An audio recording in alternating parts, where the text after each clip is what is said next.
what you want to say, baby. When you're alone in the darkest night, maybe you can give your ray a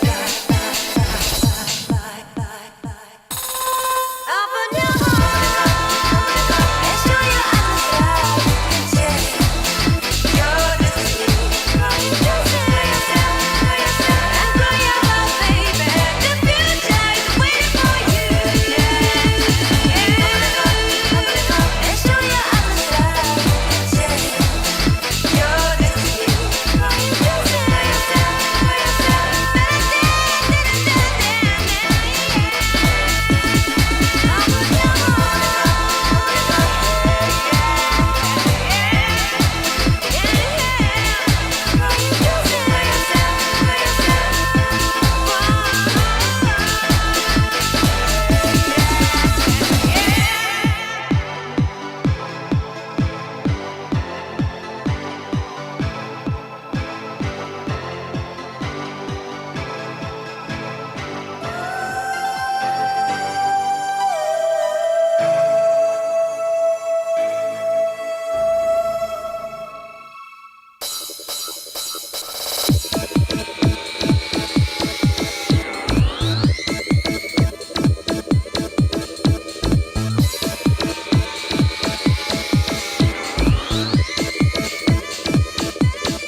What you want to say, baby, when you're alone in the darkest night, maybe you can give your radio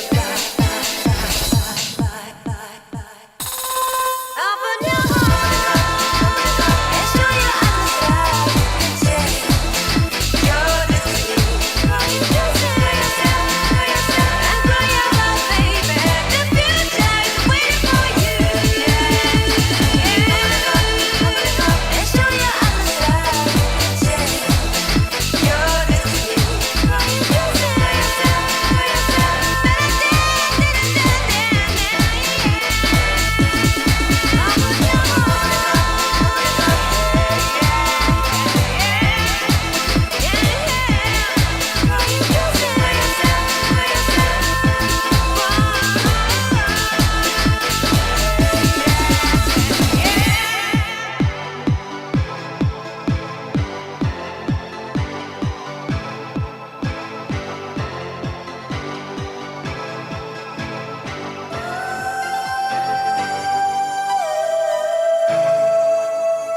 on, everybody? I hope everyone is having an amazing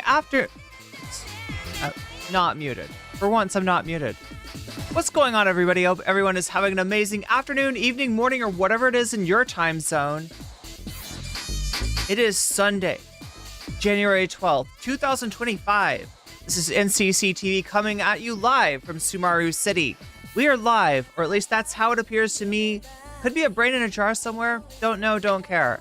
Shouts out to all my weasels out there, all my forest creatures rocking out to the realest of the real synthetic life forms streamer, trapped in a cyberbrain and body like some kind of ghost in a half shell in this late stage hyper-capitalist dystopia, forced to exist in this twilight realm to pay off my debt to society and my student loans. I hope you're having a good day, whoever, whatever, wherever, and whenever you are. We're about to jump right into it here on twitch.tv, youtube.com. High risk, high reward, high on life, or whatever simulation, simulacrum, simultaneous, spontaneous singularity of consciousness this is, was, or will be sometime in the distant cyber future. Oh, that's an interesting debate, Jen. Yeah. I mean, like, God, talk about blood sports. Or better yet, let's not talk about blood sports.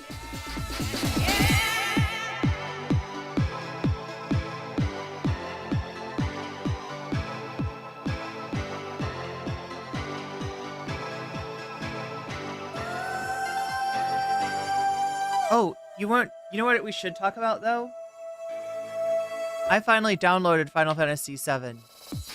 For weeks now, I've been playing the music in the beginning of the stream every day. And, I don't know. I should just play the game, right? It's like, if you love the game so much, you should just marry it. But since you can't marry it because it's a game, you should play it, which is the closest thing to marrying that video games can do. There we go. There we go.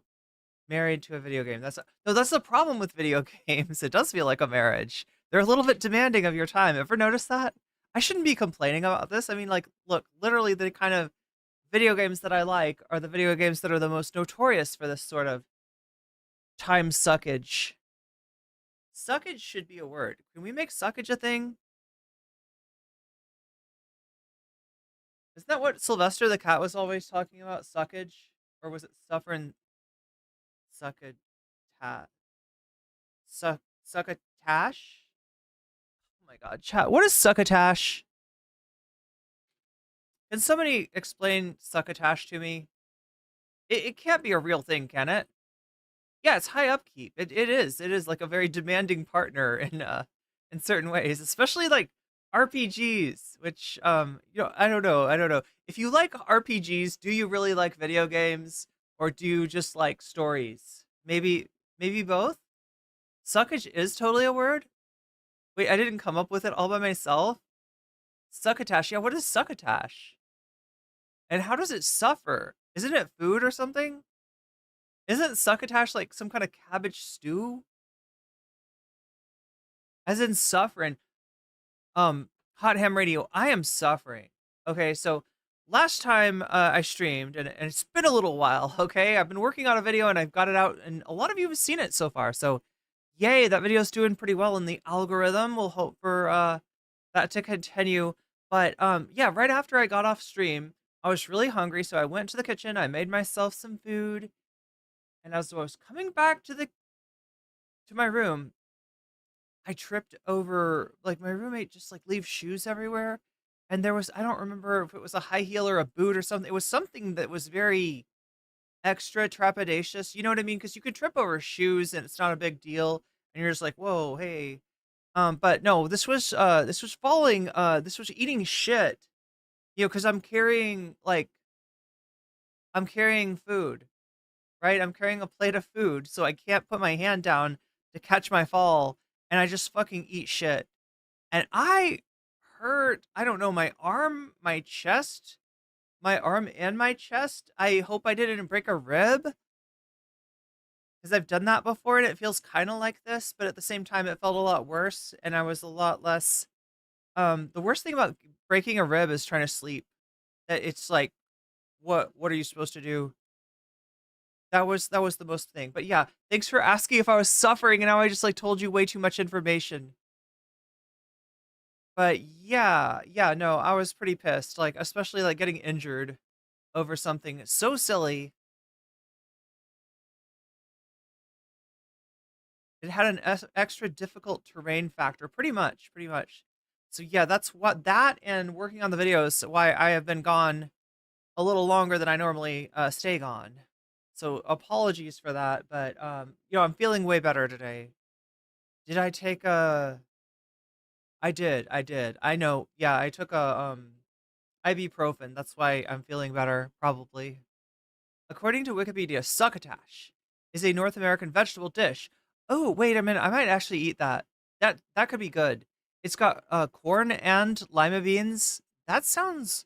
Did I save the food? Somehow the dish just landed on the carpet. Like I was almost to the carpet, right? But I landed on the hard rock surface of the entryway, and it feels like getting the shit kicked out of you in Muay Thai. Honestly, chat. Except I don't know, maybe kind of hurts back here and on your leg. Oh my god, and on your leg. But no, yeah, it's like if you took a bunch of kicks to the rib. No, no, actually, you know what it is? I've never had this happen to me. It's if you do a fight where you're in the clinch. I bet that's what this would feel like. I bet this is what getting kneed feels like. When you're training for Muay Thai, they do everything they can to kind of keep you from, getting kneed. I guess at least until you're ready. You've got these giant ass belts that go around your midsection for when you're gonna get hit. There. Um, but yeah. So I haven't had that experience. I haven't had that exquisite um agony. That would be exquisite agony, I think, to get kneed. Those look like they hurt anyway. But I'm okay, Chad. I didn't get kneed. I just fell in the silliest way possible. But yeah, I'm okay now. And we got a video. I turned my lemons into lemonade and I started working on a video, and I really liked this one. I really breathe with your sternum or stomach. Wait, actually, you know what? It hurts when I laugh or when I cough. So as long as I don't laugh and I don't cough, I'm okay. I thought it was an indigenous American dish. Is it? It's like ratatouille, but South American. Wait, succotash is South American? Or wait, is that something else?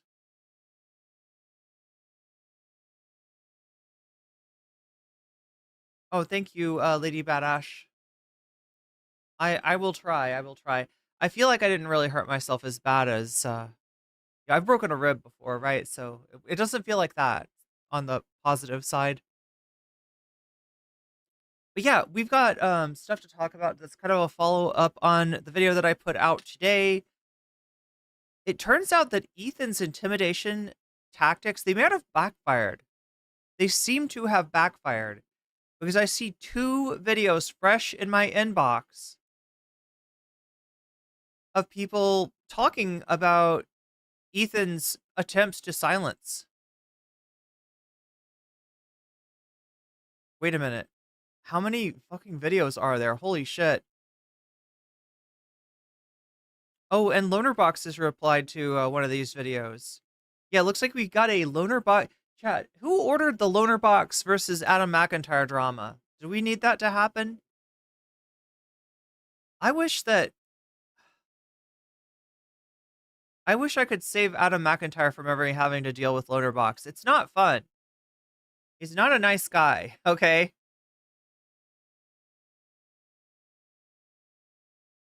And the company he keeps, holy shit. Even worse than him. He keeps on getting worse. Yeah. So yeah, he's gone off on this. And but we do have Adam has made a new video. That's what LonerBox is reacting to. As has Vangelina Skov. So right, as opposed to intimidating people, which, I mean, like, I'm guessing that was the goal of Ethan's bully stream, if you don't know, chat, I'm referring to the video that I just put out today. That's that's the stream that I'm talking about, where he goes off on Mika and Adrian. And it seems to have been done to intimidate people, right? That's my best guess, is what the goal was, given what he said. Given how he sounded about this, that his goal in mind was like, okay, well, if I do a if I do a stream about Mika's rhetoric, if I do a stream about a 50,000 subscriber channel, you know, if I put Aubrey on blast, then people won't do this again.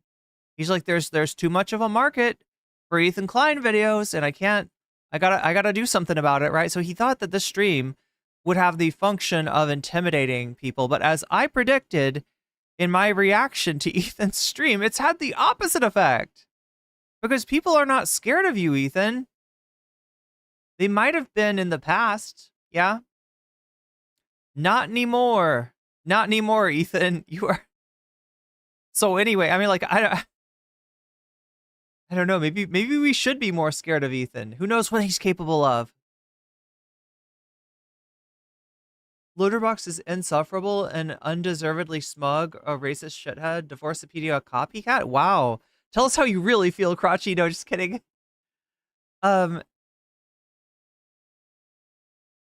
Ethan has a list like Trump. Well, he did have those folders, right?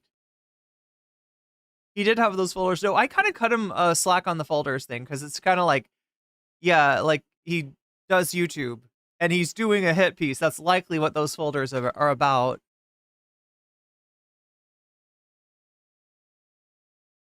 You can't believe that LonerBox is a streamer. The funny thing about LonerBox, all right, I will say, is that given the company that he keeps, given the side of the internet that he's on, he is one soy dude.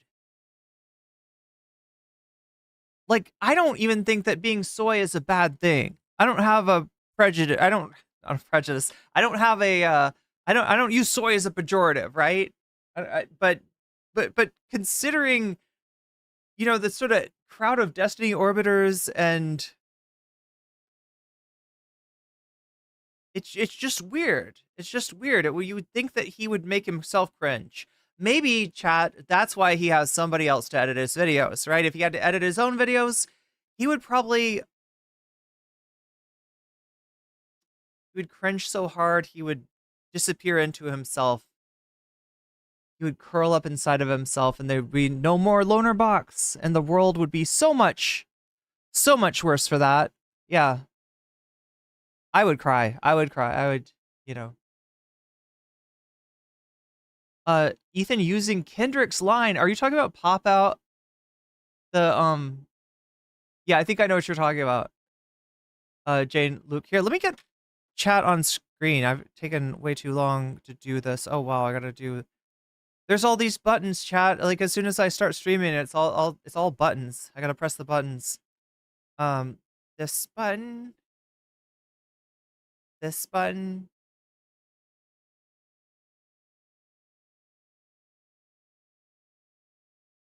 No, not that button. This button. Oh my god, chat. I gotta find the right buttons to press. There we go. I feel like I'm a good button presser. At least that's my job, is to press buttons. Is there another button I should be pressing, though? Yeah, most certainly. Most certainly.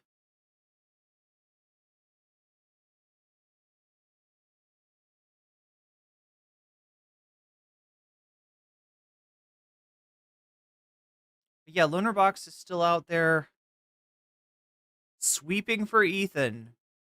There's like a few people sweeping for Ethan. You know, and some people that, I don't know, maybe I should expect it from.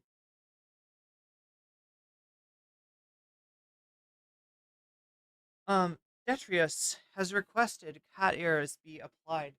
Do they... Can I find them? Oh, they're right here. Okay, cat ears and butterfly. I feel like YouTube, I need to make all of my accessories toggleable by YouTube channel points. YouTube, what am I saying? Twitch channel points. YouTube doesn't have channel points. Oh my god. YouTube, you probably don't want channel points. They're a pain in the ass. But you do get jewels, apparently, so that's going to be interesting. They're, I don't know. YouTube's bringing out jewels. It's, I guess, the equivalent of, like, the TikTok stickers or whatever. You know, like when people, I don't know. It's something like that. Did we ever watch the video of the fart psychic, chat? I feel like, can we open up with the fart psychic? Would that be a bad thing? Would you be super upset if I didn't open up with Adam McIntyre and we started with the fart psychic? It's an important frame of reference for me, since, you know, she's like the only. I haven't really done much on TikTok. Oh yeah, we're about to lose TikTok. Because it was so peaceful up here, but now there are freaking communist invading radicals taking away our TikTok in Congress. Apparently, TikTok, we hardly knew you. I had a TikTok. I did not use it correctly. And now it's going to be too late, I'm afraid. Anyone else?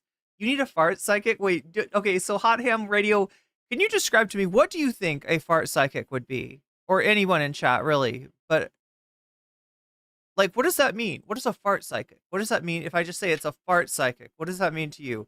Are you thinking it's a psychic that farts? Or are you thinking it's somebody with psychic powers that can predict farts? That would be such an amazing. What would you do with it, though? What would you do with the power of prediction if you could predict farts? I mean, you could get out of the way of them. Like, right, if you're ever, somebody's passing you in a crowded theater, you know, could dodge the fart. Did they tell you what you ate from the fart alone? Well, I mean, somebody could, oh my god. Do you read farts like tea leaves? Oh my god. Farts long past. Oh no, they can communicate to your ancestors through farts. A psychic that reads farts like tea. Oh, so the person farts and the psychic is able to tell them their future by the smell of it. Yeah, they'd smell your fart and tell you your future. Are you sure that... Aw, thank you, Starman X, for the $2 super chat for the coffee stash. Wait, what is a coffee stash to you? I gotta ask, chat. To me, the first thing that I think of when I hear coffee stash is if somebody is drinking coffee and they're just really enjoying it, and they end up with a little mustache, like a milk mustache, but with coffee. That's what a coffee stash is to me. But to some other people, it might be a stash away, a dark and silent energy. Oh no. Oh no. Like I feel a dark, foreboding energy. But maybe they're going to warn you. Like they're going to be like, listen, tonight you're going on a date, right? And you're like, yeah, how did you know? I'm a psychic. Of course I know. All right. So just whatever you do, don't order the beans. Don't order the beans. I predict very bad things. Very bad things. Get anything other than the beans. You're like, well, thank you. It, like, saved me from an embarrassment. Farts are the language of demons? Really? Is that how they communicate? She can tell you who dealt it? Oh, that would be that's a good skill to have, though. Like, yeah, if you ever have one of those situations where you go into an elevator with Peter Griffin, or Peter Griffith, what's his name? Peter Griffin, and he farts, obviously, and he says it was you. If the fart psychic was the one, you know, you get to the next floor and it opens, and the fart psychic is standing there, smells the fart, and when Peter Griffin tries to blame it on you, the fart psychic will be like, well, no, that's not true. I'm a fart psychic. You can't fool me, Mr. Griffin, even with an extensive flashback that contains 3 cultural references. You will not fool me. I am a fart psychic. I am a fart psychic. Make him freaking apologize. Yeah. I spilled the tea. Yeah, we're about to spill the tea here. Should we spill the fart psychic first? Should we do like, I just feel like it's such a what a sidetrack. I know, right? Well, it's an important frame of reference, and then I realized that I don't know how many of you in chat know about the fart psychic on TikTok. This is why I'm talking about the fart psychic, because of TikTok. Because TikTok may be going away thanks to Joseph Robinette Biden and the United States Congress.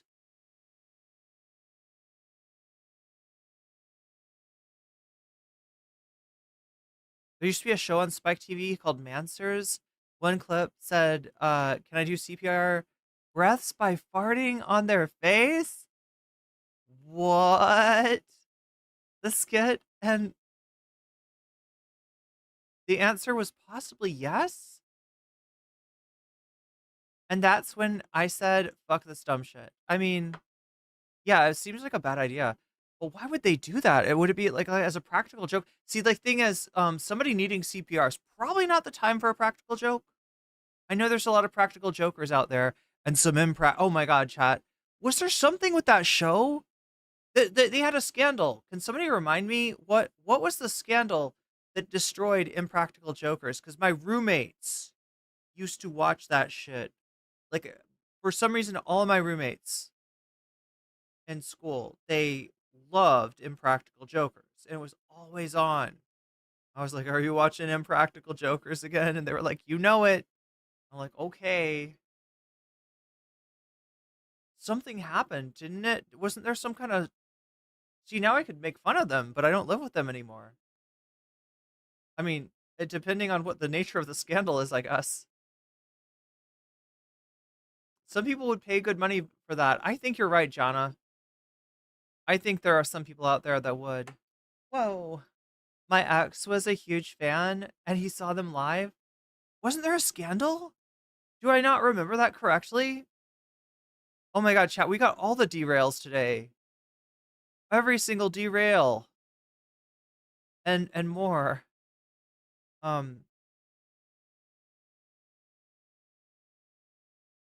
Impractical jokers. Did they have a theme song? Because it feels like they need one. Like everything. What happened to Sal on Impractical? Sal Vulcan isn't the just an impractical joker anymore. He's officially a dad. Okay, wait. That's not a scandal.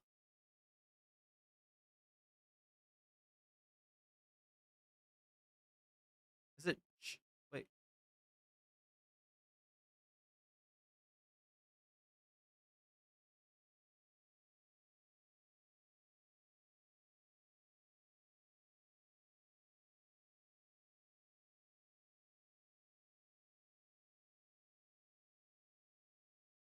It appears to me two related at the very least. Employees being harassed. No, that's what I was afraid of. Yeah, it's not a funny scandal. Then what would a funny scandal be?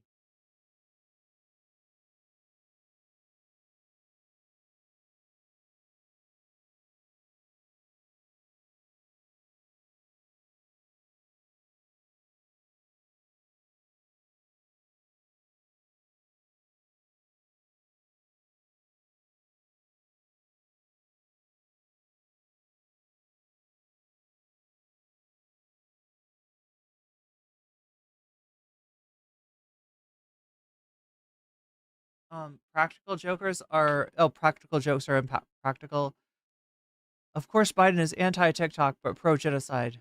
Sad thing is that if you know his history, it makes oh yeah, absolutely. But Joe Biden, number one, Israel superfan.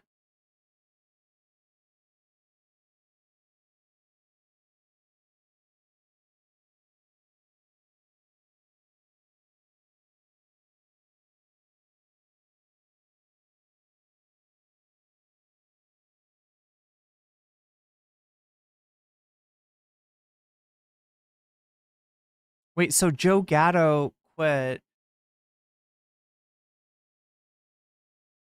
Wait, I'm not seeing a scandal. How could there not be a scandal though?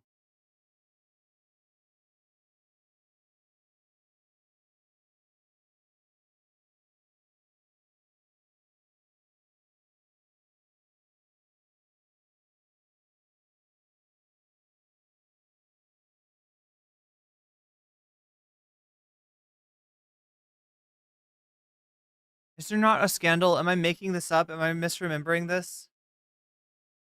Oh my god, chat.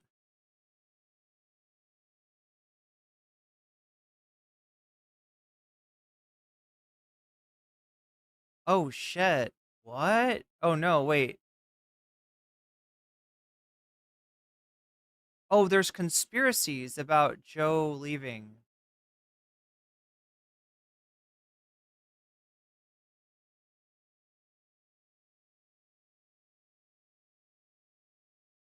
Yeah, it looks like there's a conspiracy theory.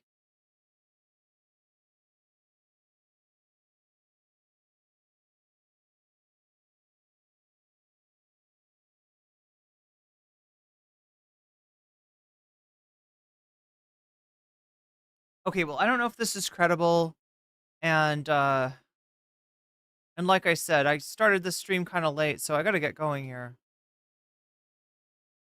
One of them cheated on their wife or something? Maybe I'm like now I'm like wondering, did I mix them up with the Try Guys? My ex was a huge fan of the Impractical Jokers. He saw them live. Now he's not talking to me. Give me the details. Yeah, it looks I don't know if there's anything confirmed. It looks like it may not be. I don't know how credible any of this is, but I do know we've got a long way. Wait, that's a country song? Wait, what is?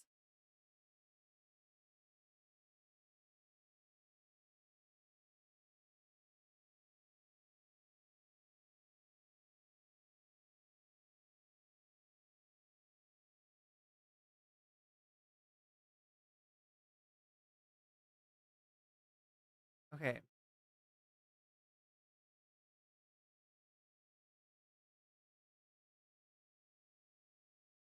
So yeah, look, we'll do the fart psychic, okay. As bonus content, if we hit the super chat goal. How about that? Because I know that if I get on a tangent, you know what I mean? If I get it into something else, I'll spend too much time. H3 are average. Oh my gosh, I love that you call it H3. H3. So here we have Vangelina, Skov. We also have a video from Adam McIntyre. I'll just go ahead and watch those first to make sure that we get the important content done, because I know that some people get mad if we don't do the content that's on the thumbnail right away. Some people get mad if we do the bonus stuff too late. So I'll try to just focus on the content that we are for sure gonna watch tonight. Narwhal_by super chatted $5 for the phone booth that requires farts. Oh no, that's a scary phone booth. Narwhal by nature, that's a fear of mine. That's a fear of mine. Like, was that ever really a thing? Okay, like phone booths, luckily for me, phone booths are not a thing anymore. I don't think. Do the phone booths exist? I don't think they exist. I think that's but anyway, if they did exist, can you imagine if somebody like farted and shoved you into the phone booth? Like that sounds like that's worse than getting shoved into your locker. Wait, do people fart? And oh my god, chat. Getting bullied sucks. That's all I have to say. But you know what doesn't suck is getting bonus content. And we're gonna get bonus content tonight. If this dono goal goes from 8%, which is what it's at right now. Yes, it's at 8%. If it goes from 8% to 100%, we'll get bonus content. What could that bonus content be? Well, right now it looks like chat is voting for Elon Musk cheats at video games. Yeah, which video games? Apparently Path of Exile and or Diablo. Is it Diablo 4? That's the new one? Diablo 4? I don't play, so I don't know. But that's in first place. Second place, we have a visit to the Spankologist. Yeah, which is content that I've been wanting to do for weeks. Hot Ham Radio, thank you for becoming a sponsor. But yeah, the phone booth. Yeah, farting in a phone booth. Like, that sounds miserable. It sounds like the worst punishment. It sounds like a medieval punishment. Oh no, chat, the worst thing would be, okay, here's the worst thing, right? The medieval punishment. You've heard of the Iron Maiden before, probably, right? What if somebody farted in a suit of armor and then the punishment was you had to put the suit of armor on, right? And it's very humid, you know? Chat, that's horrible. Why am I thinking of this? You got too many gifted memberships month, so you had to do it yourself this month. Well, thank you, Hot Ham Radio. That's very sweet of you. And that brings us to 11% of the dono goal. Yeah, did I read off everything? I don't think I got to everything. Elon Musk cheats at his video games in first place, Spankologist in second place, Council of Geeks, Squid Game 2. Yes, Council of Geeks has a new video about Squid Game 2, and I've heard some things, some very controversial things about Squid Game 2. So we'll get into the controversy with Council of Geeks if we choose that one. And then in fourth place, we have What If Alt Hiss Odin Trip. Again, we watched the first night's entertainment, or the first and second night entertainment of, you know that President Sunday has milked this What If Alt Hiss content into at least 9 streams. Like, he's done 9 streams on What If Alt Hissed. Which, I mean, I guess, yeah, there's the content's there. The content is there. It's possible. You can do it. It'd be very concentrated. Worst punishment. Yeah, scary. Scary. That's when somebody says get medieval, on your ass. I think the worst thing is if they get medieval with their ass, farting into a suit of armor and then forcing you to, or tricking you even into putting it on. Like, you meet a knight and the knight's like, hey, why don't you want to try out my armor? And you're like, oh, that's very nice of you. I've always wanted to try out knight's armor until you get in and find that it's been befouled. I would say, good sir, why hast thou befouled thy knightly armaments with the foulest of... I can't do it, chat. This is Canterbury Tales humor or something. I swear to God. There is actually a fart story in Canterbury Tales. A lot of other fucked up shit, too. Anyway, chat, we're gonna do some different fucked up shit tonight, and that is looking at what Ethan has been doing lately. Yeah, keep on voting. If you haven't voted already, 60 of you have voted. It's got, again, Elon Musk in first, Spankologist in second, Council of Geeks, Squid Game in third, and What If Alt Hissed in fourth. Right? Every time that you super chat, super sticker, you get yourself a membership, if you gift a membership, if you support me on Throne, if you sign up for Patreon, or if you support me over on Twitch, which I appreciate greatly, seeing us out, I have been a victim of not Clancy, Saltman, Destiny, and Ethan Klein in terms of demonetizing all political streamers on Twitch. Yes, I am one of the political streamers, so I only get paid if people support me over there on Twitch. So thank you to everybody who does. Speaking of thanks, I like to thank my Patreon when I stream. And everybody that supports me on Patreon, you got that video that just came out on YouTube. You know that video? You got it early. You got an early release version. Everyone on Patreon, right? The $5 level or higher, I give you a fancy shout out. So let me do that now. Shouts out to Oral Ellipsis. Shouts out to Tracy Eva. Shouts out to Temporal Insanity. Shouts out to Funky Monkey. Shouts out to Shakespeare. Shouts out to Nadia. Shouts out to Moe No Ape. Shouts out to Just Julie. Shouts out to Just Jules K. Shouts out to Infallible Fowl. And if you're in here, Fowl, you can let me know which of these topics you want to contribute, you wanna put your Patreon pledge towards, and I'll allow that. Like that can be that's a donation to. It drives the donation goal forward. Anyway, uh, shouts out to Hot Ham Radio. Shouts out to Good for Gabby. Shouts out to Buffy Geek. Fancy shouts out to Zero Xerix, to Rachel K, to Crystal Saphira, and to Omega Star. But yeah, every time you donate, it moves the dono goal forward. If we get to 100%, we get extra content. There's also an extra bonus goal for super chats on YouTube because I don't know what else to do with it. So if we hit that, we'll do extra content early, and we might even get into the fart psychic because I know you're all interested in the fart psychic. I've teased it. Anyway, speaking of teasing, I've been edging you for too long already. Let's get into the content because it's time. It's time to see what is going on with Vangelina Skov and with Adam McIntyre. And yeah, this is the, oh yeah, wow, we're looking at, I haven't looked at these numbers in a while. It'll be interesting to see. I haven't been keeping track of Ethan Klein's decline. H3 are averaging a loss of 10,000 subscribers a month, and as you can see, they have been losing I told you could set your watch by it. subscribers for a while. They're so consistent about losing 10,000 subscribers every month.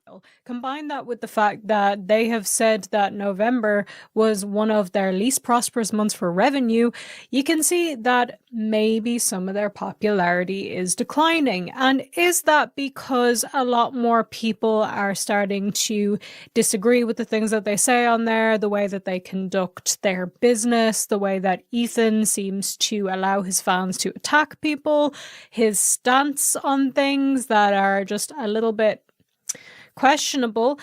I don't know. However, if that The shade is immaculate, Vangelina.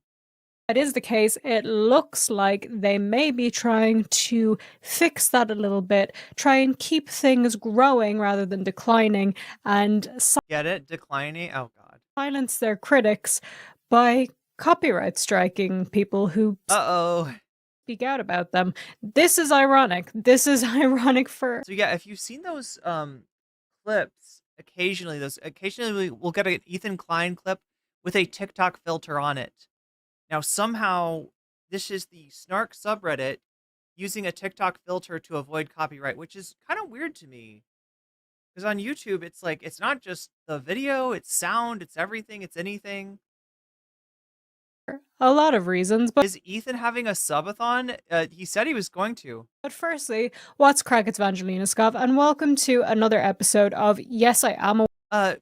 Narwhal, what is a subathon on YouTube? I mean, I know Twitch people do subathons, and I guess technically I've done one, although I don't know if I did it right. I did my first subathon on New Year's, so it sounds like I'm saying oral ellipsis. Oh my God. Oral ellipsis. Wait, you can make an ellipse or okay, anyway. aware that side fringes are so Yeah, wait. It sounds like a months-ish, but you cannot tell me that this look doesn't eat. oral ellipsis would be a art term, wouldn't it? It'd be like a like when the mouth is in an ellipse shape. So I'm just getting in there. It's a member-a-thon? Okay, that's what he's doing. Yeah, I mean, I guess that makes sense. And you have to have a membership on Ethan's channel to even have your chat seen, apparently. Early, and you can call me a trendsetter. I'm so not a trendsetter. That nobody would ever call me that ever. I'm sitting here in a turtleneck, dressed like Dwayne the Rock Johnson. So, you know, I didn't think of the comparison until just now. no, I'm aware. I'm not a fashionista, but what I am is somebody who, you all know this, dislikes Ethan Klein. Bestie. And generally H3 as a whole. Now, I'm not somebody who keeps up with H3 because I don't like Funkmaster Ka says you got to be a member to be permanent banned for being a hater. them, and I don't make a habit of keeping up with Yeah, you got to do the whole fallen fan thing. people that I don't like. I know that might be a shocking take because a lot of people like to hate watch stuff. I don't like to hate watch. I like to be happy. I like to feel joy. I like my peace. But I'm here today to make myself feel less peaceful for the purposes of Chat, is that The Rock's high school photo? content. I feel like everybody looks weird in their high school photos. So there Yeah, turtlenecks. I need to get one. I had a turtleneck sweater for the longest time. is this mega thread that came up on Reddit. Another thing that I don't like is Reddit, but sometimes, I agree with you, sister. I agree with you. they got the facts, they got the receipts. This is on Yeah, that's also true. Yeah, I hate Reddit until I need Reddit. And then I go back to hating Reddit again. H3 Snark subreddit. Confirmed, Ethan Klein hired an attorney to issue copyright claims against r/H3 Snark. Now, if you don't know what a Snark subreddit is, because I know a lot of you guys who watch my content aren't Reddit users, neither am I, but I gotta know this stuff for work. A Snark subreddit is one that just talks crap about people that they don't like, Yeah, it's a subreddit of anti-fans. influencers, YouTubers, stuff like that. And I have the feeling that they're some kind of magical creatures. Are the Snarkers magical creatures? The way that Ethan talks about them, they sound like magical, like gremlins or goblins or some kind of little gnomes or something. They're the Snarkers. They're there doing their work in the background, sabotaging everything. That documents their wrongdoings or questionable actions or things they just generally don't like and discuss it. This is saying that Ethan Klein and the H3 subreddit and H3 have gone about trying to issue copyright claims against the H3 Snark subreddit. Now, the reason that this is ironic is because Ethan Klein, over the years, and H3 as a whole, have said that they won't copyright strike people, that Wait, they're like Smurfs? they won't issue copyright claims against people for using their content unless, obviously, they're just re-uploading a full episode, which is... Oh, the magical being is called a Snark? It's fair. Or wait, is it a... That's a fair thing to do. If somebody just re-uploads your content, you can copyright claim them. That's kind of what copyright claims are for. But they have very silently started to go ahead and issue these copyright claims, despite their long history of saying that this is not what they stood for. People are allowed to talk, people are allowed to use their content, all of that. So we have, for a detailed timeline of events leading up to this announcement, please see False Copyright Strike Tracker Megathread. Ethan Klein is abusing copyright system to censor criticism about himself and the H3 podcast on Reddit. Now, I don't think you need the full timeline of these events and for me to read that entire thing. If you would like that, I can go ahead and read that for you, but I think this post on its own is enough to actually get an idea of what's going on. So, on the 17th of December 2024, the r/H3 Snark mods were sent evidence that an attorney acting on behalf of TED Entertainment Inc. has been filing DMCA takedown notices against videos on the sub. So, chat, this is scary, right? Because I've gotten, in the past... Let's see, what was it? I guess it wasn't a takedown. Like, I mean, this one's scary. This kind of notice is scary. Right? It's like literally take down your video or you're going to have consequences to your channel. Sometimes what I've gotten before, I think, is total demonetization. And, well, yeah, I guess in fact it's a takedown. Yeah, I've had videos of mine like banned in every country, right? And that's how it wasn't a strike and it wasn't a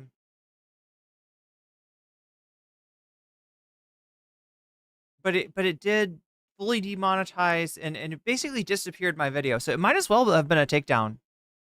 But that's the worst that I've gotten. And that was like reacting to Aiden Ross, who uses the same company that I Show Speed notoriously uses to take down anyone reacting to his content as well. An OP whose posts/clips were removed by Reddit's legal operations team submitted an intellectual property inquiry with Reddit legal support and sent us screenshots and a PDF copy of Reddit's response. So, what's Ethan/H3 said about clipping his videos in the past? This is what I was referring to a moment ago, that he and H3 have been very open about not copyright claiming people. Now, they did change their minds about this at one point, not about copyright claiming in total, but about copyright claiming members only content, which again, I do think is fair.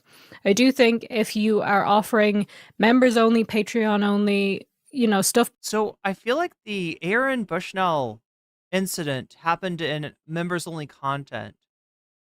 And I'm not sure, but it feels like Ethan's concern about people reposting his members only content only appeared after that. I could be wrong.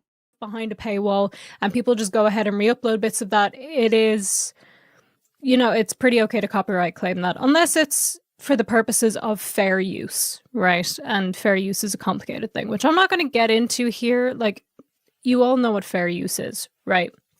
Me showing clips now, as I will do, of Ethan and of H3 is fair use because I'm using it to make a point, I'm reacting to it, I'm discussing it.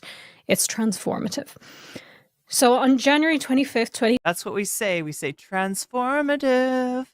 Transformative. It's transformative.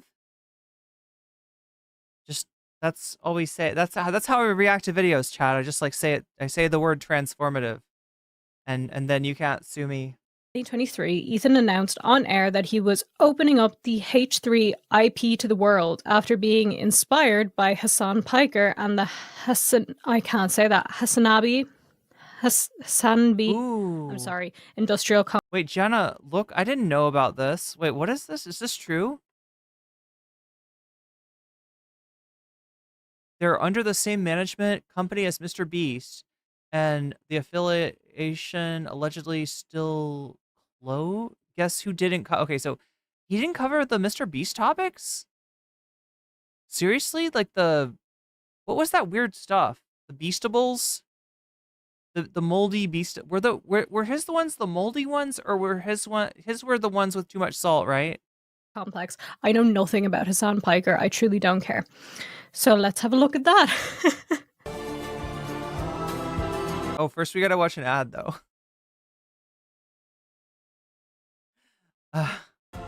What in the name of God? Why am I getting an ad for Ryanair? This is not Ryanair. This is Aer Lingus. I'm sorry. Aer Lingus? I should have opened it in the YouTube app where I have premium. Dear God. I am opening our Here we IP go. I apologize. to the world. They're called Feastables? This is a That's right. message with peace and love. You can now make your own. Meowing Star says, do fish fart? Somebody told me they do. I don't know. I had that same question. Somebody said they do. H3 podcast. That's right, everyone. One is enough. I guess you Is that what you could. mean? That's not what I mean, they must, right? They digest, so. I mean. That's not what I mean. No. Gotcha. You can't make a fake. Wait, is that right? Everything that digests stuff, which would be like all animals? That's got to be true. H3 podcast. Although you probably could actually, because I don't think anyone would mistake it. I mean, if it's a parody, you can do whatever I you don't think want. anyone would mistake it. So our IP is open. I got inspired by Hasan. He has that. Okay, now this is interesting, right? This is interesting. We're talking about, and I think that Adam talks about this too. The IP, Ethan apparently opened his. If you don't know, Hasan, if you see his videos on YouTube, sometimes they're from the channel Hasanabi, and that's Hasan himself. That's Hasan's editor. That's like, his thing, right? But other than that, every other Hasan channel on YouTube is part of the Hasan industrial complex. That's because Hasan opened his IP and said that people could upload his VODs or pieces of his VODs. They could take, because there's no way that Hasan would ever be able to upload all of the segments that he does himself. So, but those segments still got uploaded, and it's because his IP is open and it helped him grow. And somebody else who does something similar is Andrew Tate. The only difference is somehow Andrew Tate, it's like he scams too. Like I think he lets them. Yeah, Hasan just lets people make money off of it if they want, right? I think with Andrew Tate, you got to pay him money or something. There's some kind of deal like that, but But yeah, so Ethan was like, I want to do the same thing. We'll grow H3 just like Hasan grew his brand, and it'll be great for all. Ireland is the NCC homeland? The Hasan Industrial Complex. So I want the Ethan Industrial Complex. I think it's a good idea. I like it. What the And it's hell? actually Who was crazy that? how like many people are Can we just, sorry. There's a channel called Hasan. That's also Hasan. Okay. Yeah, I think it's really cool. Sure. and it's actually crazy how like many people are seemingly making a decent living from having their own clips channels of him. So Little did Ethan know. Little did Ethan know. The people would be making a decent living from his content, just not in the way that he thought that they would. if you want to cut up clips from the podcast, And probably some more decently than others. from our members live, from anything with me in it, go for it, man. Monetize it. I will not claim. I will not remove. I will not do anything. I mean, to be fair, it's basically been my policy. I don't claim or remove anything. Wait, that was Hasan's laugh? That does sound like it. Really, at all. But now you're making it explicit. Wait, is Hasan on the show with them this day? Yeah. So you get the point. He's saying that, like, for a long time he hasn't claimed or stricken anything before, but now he's outwardly saying you can do whatever you want. Yeah, I mean, chat's really having an interesting discourse now about the nature of farting. With my content. Now, the point that he's making here is because it's like to help people make some money or whatever. But he is saying he won't claim people. So that was only a year ago. He was excited that clips from his non-members and members-only content could possibly help give others gain some financial stability. That was not what that sentence said, but you got the point. And even give them a chance to grow their own YouTube channels. H3 talked about how excited they were that they Oh, they put it on the soundboard. opened up their IP on the show more than once. Here is H3 Industry hard at work with 2 videos, 2 subscribers. Let's go. Get in there, boy. AB fights a security guard, not clickbait, and Prince Harry oscillates what? One example of joy there. Let's see the... That was interesting. What an excellent time to be reminded that I need to take my antidepressant while watching H3 content. That feels ironic. I actually forgot to go to the pharmacy. So I missed a dose. I still haven't gone to the pharmacy. Nobody cares. Why am I talking about this? Anyway, another example of Their joy. IP, and there are starting to be channels who are uploading content. I started noticing. And they're getting views, and I'm very happy. I love that for them. So shout out to them. So he's very happy about it, clearly. But almost exactly a year later, Ethan made another announcement on air and via Instagram stories that he was going to start DMCAing all members' content. I'm not going to watch that because we can't watch every single thing, but it's saying exactly what it's saying here. They're going to start copyright claiming all members-only content and warn creators using members-only clips that they should remove those clips if they don't want to strike against their channel. Now, this goes against what they had said before, but he explicitly said that this is what they're going to be doing. He warned people, he told people, and I think that that is fair enough, to be perfectly honest with you. The video chapter in the episode is even titled SYNT Highlights, referring exclusively to members-only content. Ethan said he felt it was unfair that content intended for paying members was being shared by clip channels for free, which, yeah, I do understand that. Ethan never publicly announced that he was closing up his IP or that he would strike clips of publicly accessible non-members H3 content. So we have the sort of, not dissociation, whatever the word is, for him saying outwardly, like letting people know his intentions, firstly, letting everyone know, I'm not going to claim you if you use our content. Then secondly, letting people know very publicly, very openly, actually, if you upload members only content, we will claim that. And see, like, I remember this being after the Aaron Bushnell video. Can we get a check on that? Let me see if I can confirm when that happened. Just so you know, don't do that. And I think that's good. It's very transparent. But then he never said he was going to start claiming stuff that was publicly accessible from their regular ass YouTube videos, not from their members only content, and now he's doing it without saying anything, without addressing it. How do you know it's Ethan filing the DMCA takedown notices and not someone else? OP's email from Reddit legal support confirms that claims against clips posted on H3 Snark have been filed by a lawyer on behalf of TED Entertainment Inc. Ethan is the host of the H3 podcast / Yeah, show. actually, maybe not. Maybe not. Did they say that Ethan said this in January of 2023? Yeah, I don't want to be spreading any fake news here.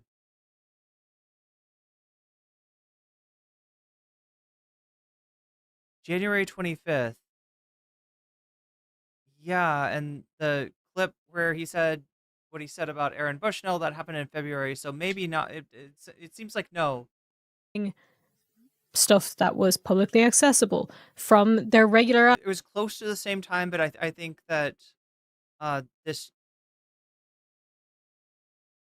Wait, on January 25th, he said he was opening up the H3 IP to the world. Okay. Where's the part where he closes it down?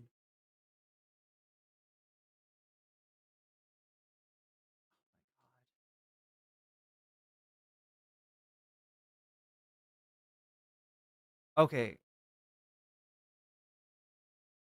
About a year later is when he closes it up. Or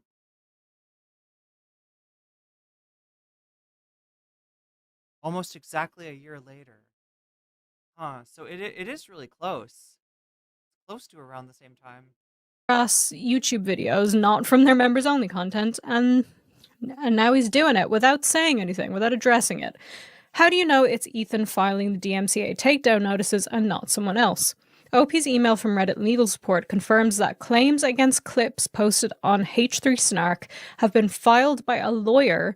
But yeah, he didn't announce, I think that's what you're saying, Jana. He didn't announce that he was going to start claiming, and what he's done so far is basically claim videos that are on the Snark subreddit on behalf of TED Entertainment Inc. But he said he was going to war with the Snark subreddit, but he didn't really.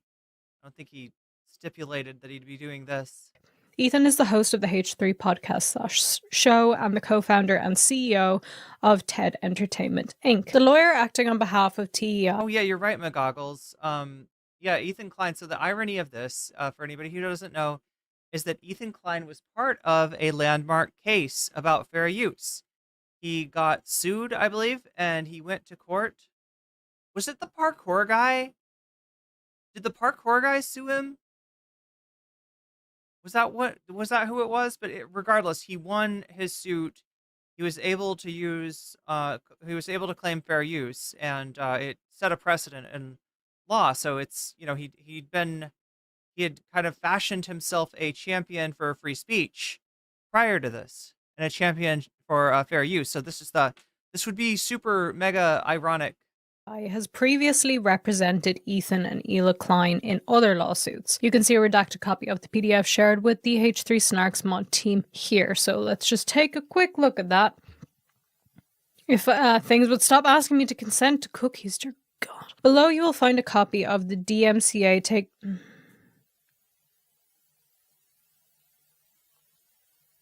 What is happening? What in the name of God? Lads. Stop. What is happening? Why is this happening? Stop it. Get some help. Aha! Trick the system. So professional here. I don't have a team, okay? Below you'll find a copy of the DMCA notice we received and process regarding the content. If you would like to resolve your copyright strike and have the content reinstated to Reddit, you have a few options. You can submit a So wait, they took stuff off of Reddit because of this, then? counter notice, or you can contact the report directly to request that they withdraw the claim of copyright. Lads, I can't fucking see. Text is so small. Hold on. The glasses absolutely ruin this look. But Chat, I have streamed exactly 1 day on a mobile device, and it was not I mean, I guess you get used to it after a while, but it's not easy. Literally cannot see what I'm reading, and I think you guys would prefer that I actually can read. You can contact the reporter directly to request that they withdraw their claim of copyright infringement. If they notify Reddit that they are withdrawing the claim, we may Yeah, reinstate contact Ethan. the content and remove the strike. Contact Dan, actually. So yeah, the deal is it's apparently Dan's email, and people aren't sure if it's Dan doing it or if it's Ethan you doing it with Dan's email or what's going on, but Otherwise, your copyright strike will remain and the removed content will remain inaccessible. If you'd like more information about these options, please let us know. So here is what they are copyright claiming. Here's a link to my client's video at the timestamp in question. What is the copyrighted work? A video I recorded. Title of copyrighted work, I Haven't Been Well, H3 show number 85. Copyright owner's full name, TED Entertainment, Inc. I am a licensed attorney and the authority agent of the copyright owner, TED Entertainment Inc. This takedown notice concerns the Reddit post titled, LB says, far leftists hate Israel because Israel is backed by the West, and this can lead to anti-Semitism. Ethan agrees, then says freedom of religion, speech, press, and control what happens in your own workspace would be under state control in communism. This goes on to give more details about everything here, but you can see that there's another copyright claim for We Play Poker with Ninja, Impractical Jokers, and more, H3 show number 83. And it gives more detail on that as well. So we don't need to read through that whole thing. I feel like it would be boring. Yes, I did put on my glasses so we could read it, but now I don't need them anymore. Oh god, I can't see anymore. Everything's blurry now. That's fine, this text is bigger. How did this all go down? Here's a timeline of the events based on all the information we've been able to gather so far. On the 20th of November 2024, the H3 show aired a publicly available livestream titled We Play Poker with Ninja, Impractical Jokers, and more. At the time of this I swear to God, Chad, I didn't know that Impractical Jokers were going to be part of this story. Did Impractical Jokers go on H3? God damn. Have they ever fallen off? Look, Chad, I've seen a lot of people fall off. All right? Friends, enemies, it doesn't matter. But I have never seen somebody fall off this hard. They had Impractical Jokers on? And Ninja? post, the runtime stands at 6 hours and 25 seconds. And honestly, at some point, I gotta add Hasan to that list, right? You had some pretty big guests on. And I don't see that happening in the future. I don't see that kind of thing. Actually, dedication to content. You can't hate on that, to be honest. 22nd of November, so 2 days later, OP published a post, P1, containing a 20-second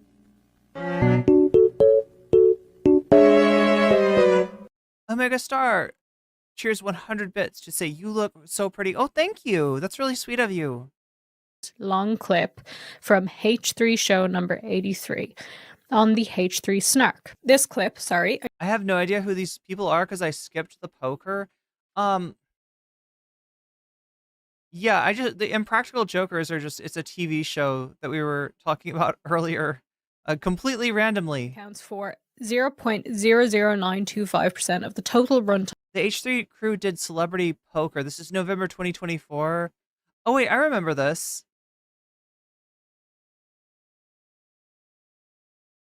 Time for this episode. The same day, the first DMCA takedown notice was filed by TEI's authority agent. Then, Sam was on his show. Yeah, this was a while ago. Sam and Ethan were apparently friends at one point, and Ethan challenged Steven Crowder to a debate, which Steven Crowder was just like licking his chops for because Ethan hadn't done a lot of debates, and you know, Crowder is kind of known for his aggressive debates. And the one person that Crowder will not debate is Sam Cedar. Always avoids him. So they had to pull some kind of basically a practical joke to sneak Sam into the call to make Steven Crowder think that Sam was at work and there was no chance that Ethan was going to bring in Sam. And sure enough, Sam Cedar, what a nightmare.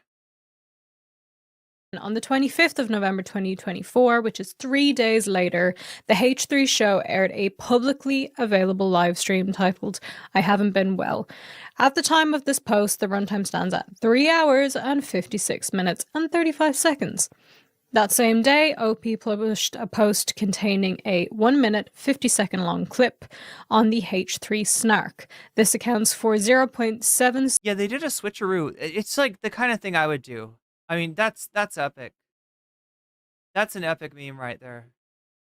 76% of the total runtime for this episode. On the 26th of November, the second DMCA takedown notice was filed by TEI's authority agent against the same OP.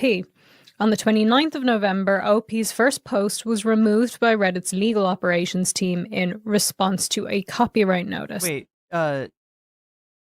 Tagium says, I could be wrong, but I think that Hasan was the catalyst for Ethan and Sam reaching out to each other. Nice. On the 6th of December, OP's second post was removed once again in response to a copyright notice. On the 7th of December, 1 day later, OP submitted their intellectual property request about the first and second notice. On the 10th of December, H3 Snark Mods published a post titled We're resuming clip posts on H3 Snarks, and they gave advice onto how to make the clips that they're posting transformative so that it's not copyright, it's fair use, and can't be claimed. On the 17th of... Oh, I see. So these are clips that are like kind of trying to show H3 doing something or catch H3 doing something. And so they're going to be direct clips from the show as opposed to show commentary or whatever. So that's why so many of the snarkers these days, they do a TikTok, they throw a TikTok filter over Ethan. December, OP received the response email from Reddit legal support, which is what we read a second ago. So, why Ethan's striking clips of non-members' content on H3 Snark? We don't pretend to know what goes on in Ethan's mind. If you did, it would be a very dark time for you, I assume. I'm not sure even Ethan knows what goes on in his mind. I don't pretend to know, but if we had to guess, it's probably because he wants to silence criticism about himself and the H3 podcast/show. H3 has censored criticism from viewers and longtime fans by disabling/heavily filtering deleting comments on YouTube, shadow banning paying members from participating in the members-only live chat, and banning people for even the slightest pushback. This year, he's made it a habit to seek out criticism about himself. So yeah, that's the deal. You get a membership for H3, then you can chat in the you can talk in the chat, and then you say something that they don't like and you get banned. On Reddit, X/Twitter, TikTok, Impractical Jokers is like the Jamie Kennedy experiment, etc., and even from his own fans. This was your first mistake, Ethan. Never seek out criticism about yourself. In fact, Attack of the Hank says Hasan actually appeared on H3 in 2020 before the Sam Cedar interview. They decided that to become co-hosts after they debated XQC about gambling. Wait, they both did? Was that the one where XQC said, I've got your whole house on my watch? never seek Right, got your whole house on my arm. out any information about yourself, good or bad. I don't want to hear shit about me. I mean, nobody talks about me. But when they do, when they say something bad about me, I don't go seek it out. Sometimes people will tell me, or, I will see it because people tag me, but I'm not going to seek that out. You should not go and look It's not healthy. This is what I was saying. for stuff about yourself. It's such a bad idea. Like, not only is it just going to make you angrier and feel like everybody's against you, it's also going to make you do dumb shit like this, like DMCA posts about you that you don't like. I get it, comrade girl. So the wearing your whole watch on my arm was just Ethan versus XQC, and that they were talking about fair use there. That was when XQC was was kind of a pariah for doing sort of like what Sniper Wolf does, right? So Hasan's videos, if you ever watch them, there's a lot of reaction. My videos, there's a lot of reaction. I yap a lot. All right. Somebody like XQC and maybe to a lesser extent Sniper Wolf, there's not a lot being arguably added to the video by the reaction, and so people complain that you're just freebooting content. Like when you have previously said you won't do that. So, just never read stuff about yourself. Just let people talk and be done. He does this so he can, to quote Ethan, pop out and show him in his Instagram stories. Let's see this, shall we?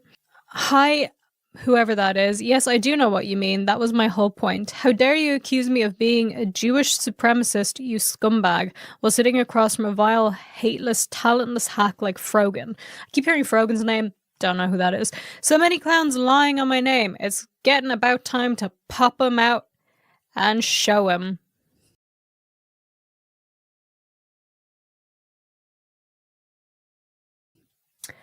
Okay, I mean, you're allowed to respond, but you could go about it in a less cringe way, I feel. Maybe that's my whole problem with Ethan Klein. Maybe it's simply that he's cringe. I mean, maybe that's it.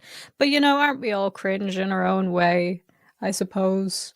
I'm cringe, but I'm free. Isn't that the saying? Long time. I mean, that's the dream, isn't it?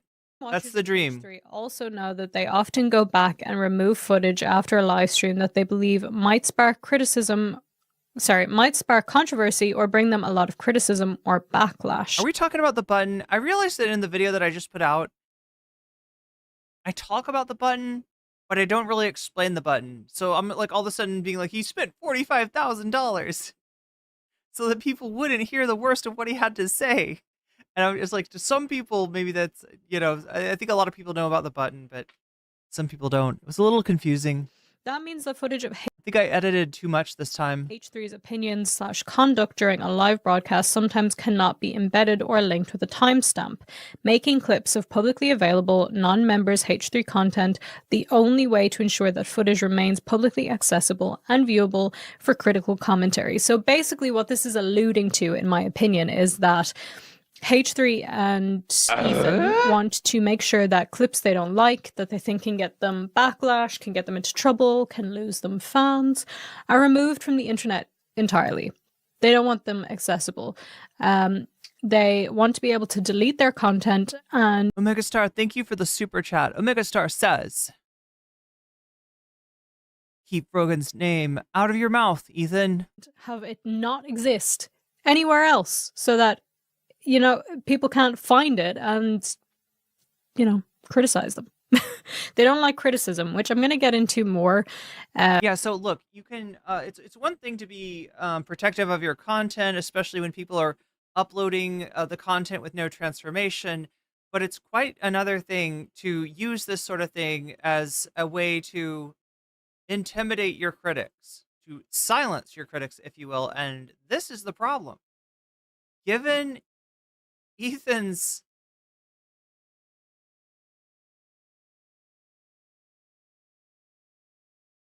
given Ethan being involved in this landmark case, it's just really fucking ironic, to say the least, if not massively hypocritical. They sell those novelty buttons for $6? Wait, what? How can it be 40K? Wait, are you joking, Several Wolves? I can't tell. So for anybody who doesn't know, it's a button that deletes the last 45 seconds of whatever Ethan said on stream. But at this point, it is bricked, I think. If I'm not mistaken. Have they got the button back?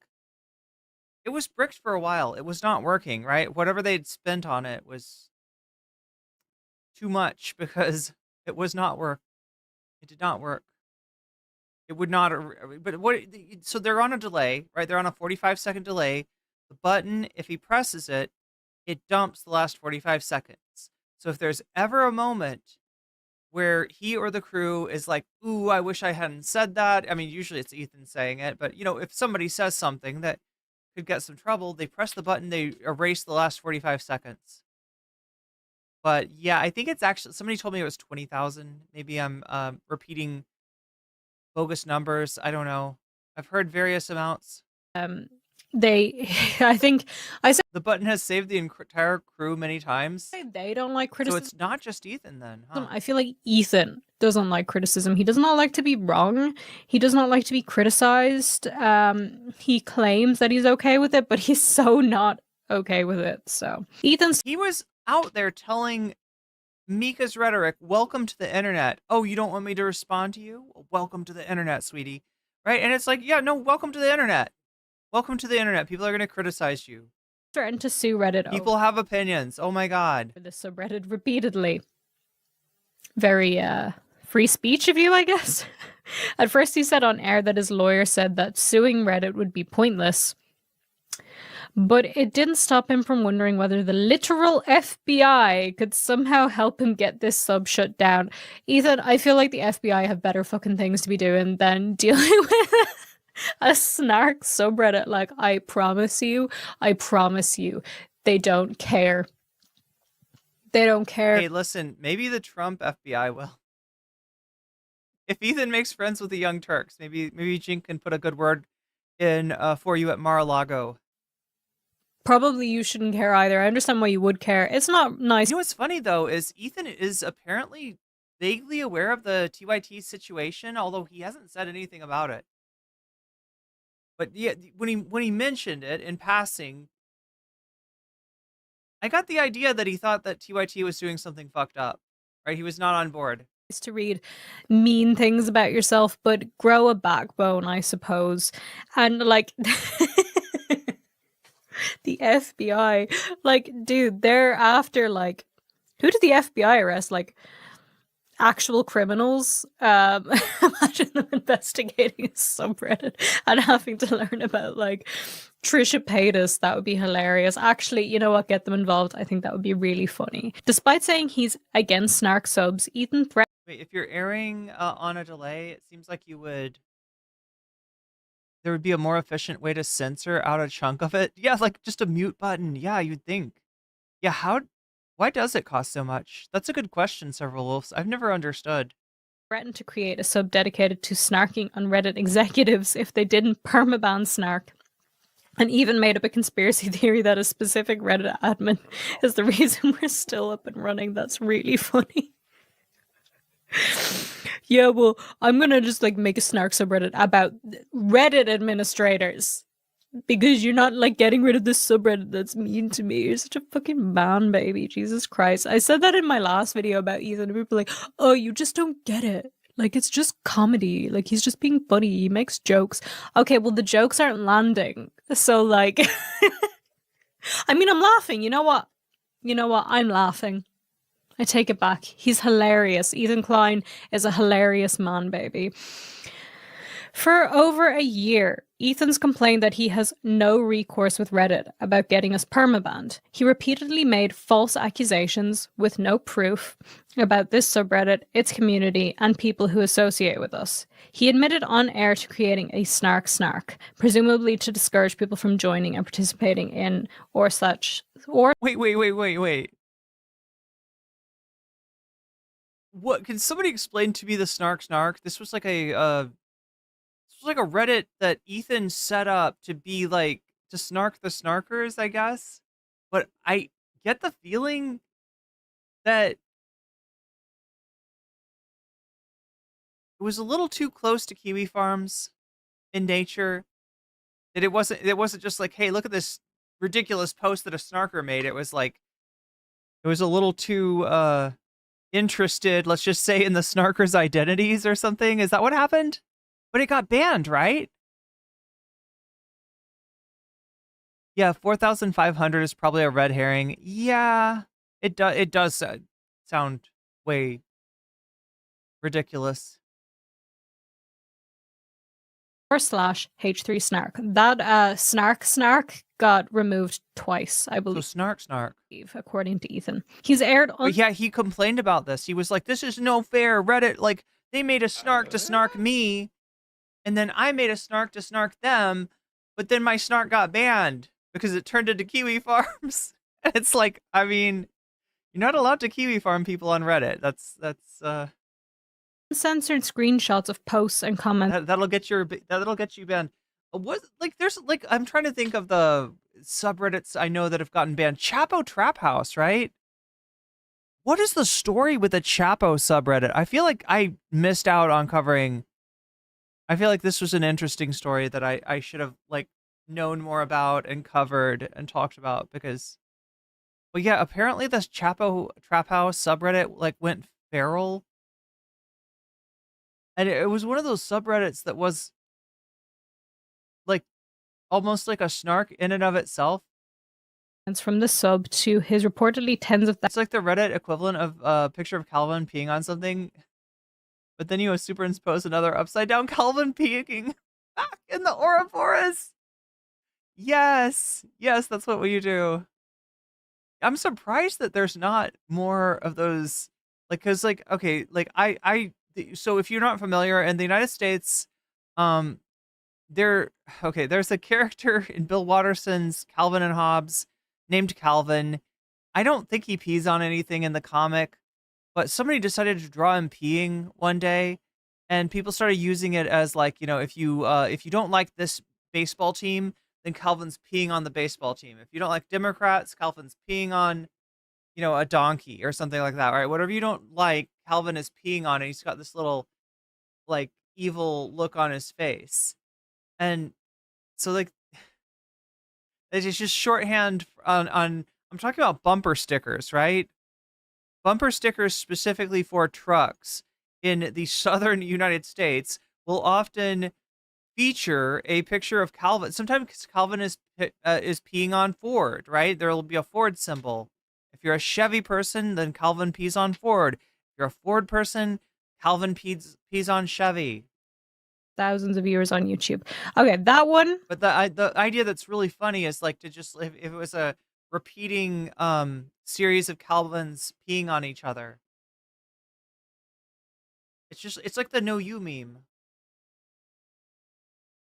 The entire drama with Diddy G helping Ethan ruin Hasan is based on two things. Divorcelli was banned from Twitch. 2, Hasan Piker. What? Wait. Hasan Piker was a Destiny-based snark against Hasan? I know about LSF. I didn't know about this. Yeah, Calvin peeing on cancer. There we go. That'll show cancer. Calvin peeing on the libs. Yeah, exactly. You know what I'm talking about. It was specifically because they kept making memes.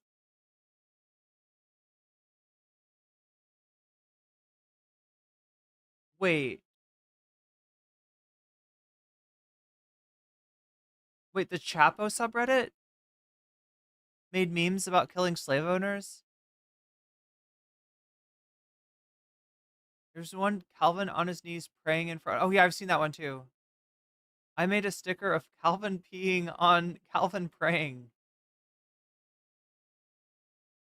You were in the Chapo subreddit? We had a rivalry with the Cumtown subreddit? Wow. Those must have been the days. Attack of the Hank says, fun fact, there is no official Calvin and Hobbes merch. The author refused to capitalize on his art. Calvin peeing on stuff is unlicensed, and he's not making any money. Can you imagine if he could get money from everybody who ever sold a Calvin sticker, a Calvin peeing sticker? That's why Hasan sub has the underscore. Okay, so Hasan sub is Hasan underscore Piker. Destiny sub is Hasan no space Piker. I don't see the big deal. You're making the claim that his clips are publicly available. So are your posts and comments. So he's allowed to share those in his videos. Like he can absolutely take this and share it. He doesn't have to censor anything.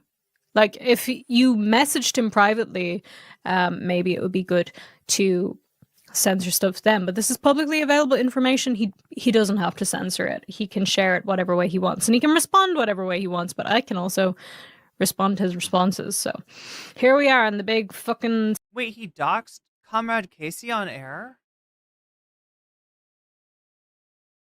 I hadn't heard of this.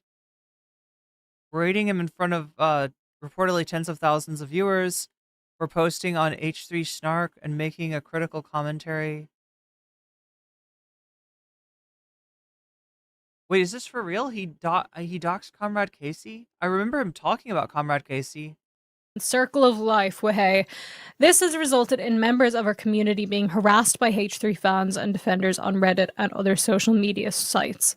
Yeah. So their answer to the Snark subreddit was like, let's make a subreddit to raid. That sounds like a raid thing. And I mean, I guess you could argue that H3 Snark could be like, if somebody went on H3 Snark and they were like, hey, Ethan just put up this new video. Let's go over there right now. Here's the link, let's go over there right now and all say disgusting stuff. So that's the not chill Like that would probably get you in trouble. part about this. Now, he is still allowed to respond, right? He is still allowed to share stuff. This, if you're choosing to publicly post on Reddit, he can choose to then screenshot that and share it on his podcast. That is just the way it is. However, his fan Wait, so history of for real, that was why the Chapo subreddit got banned? I thought they did something bad. Chapo subreddit was our Chapo did nothing wrong?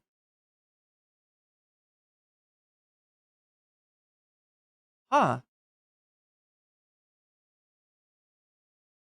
of like really going after people that don't like Ethan and don't like H3.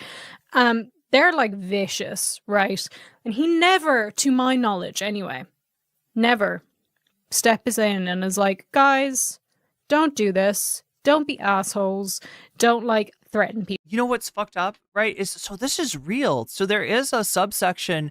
I mean, I've definitely seen some pretty ridiculous fans of Ethan, but nothing on this level. But this is behavior that reminds me of certain Destiny fans, right? So the idea that Destiny, LonerBox, and Ethan would be getting tighter, is only going to make this issue worse. Vaguely remember the Chapo and Cumtown subs getting banned partly because they were picking on the SD problems subreddit. People and harass them en masse. My assumption, my opinion, is that it's because he wants them to do this and he likes them doing this because he can still claim to be the good guy while his fans are the ones who are harassing people into silence. Now, we kind of saw this a little bit with Mika's Rhetoric.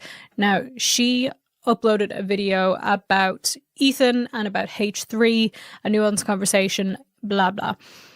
He then posted this to his Instagram story.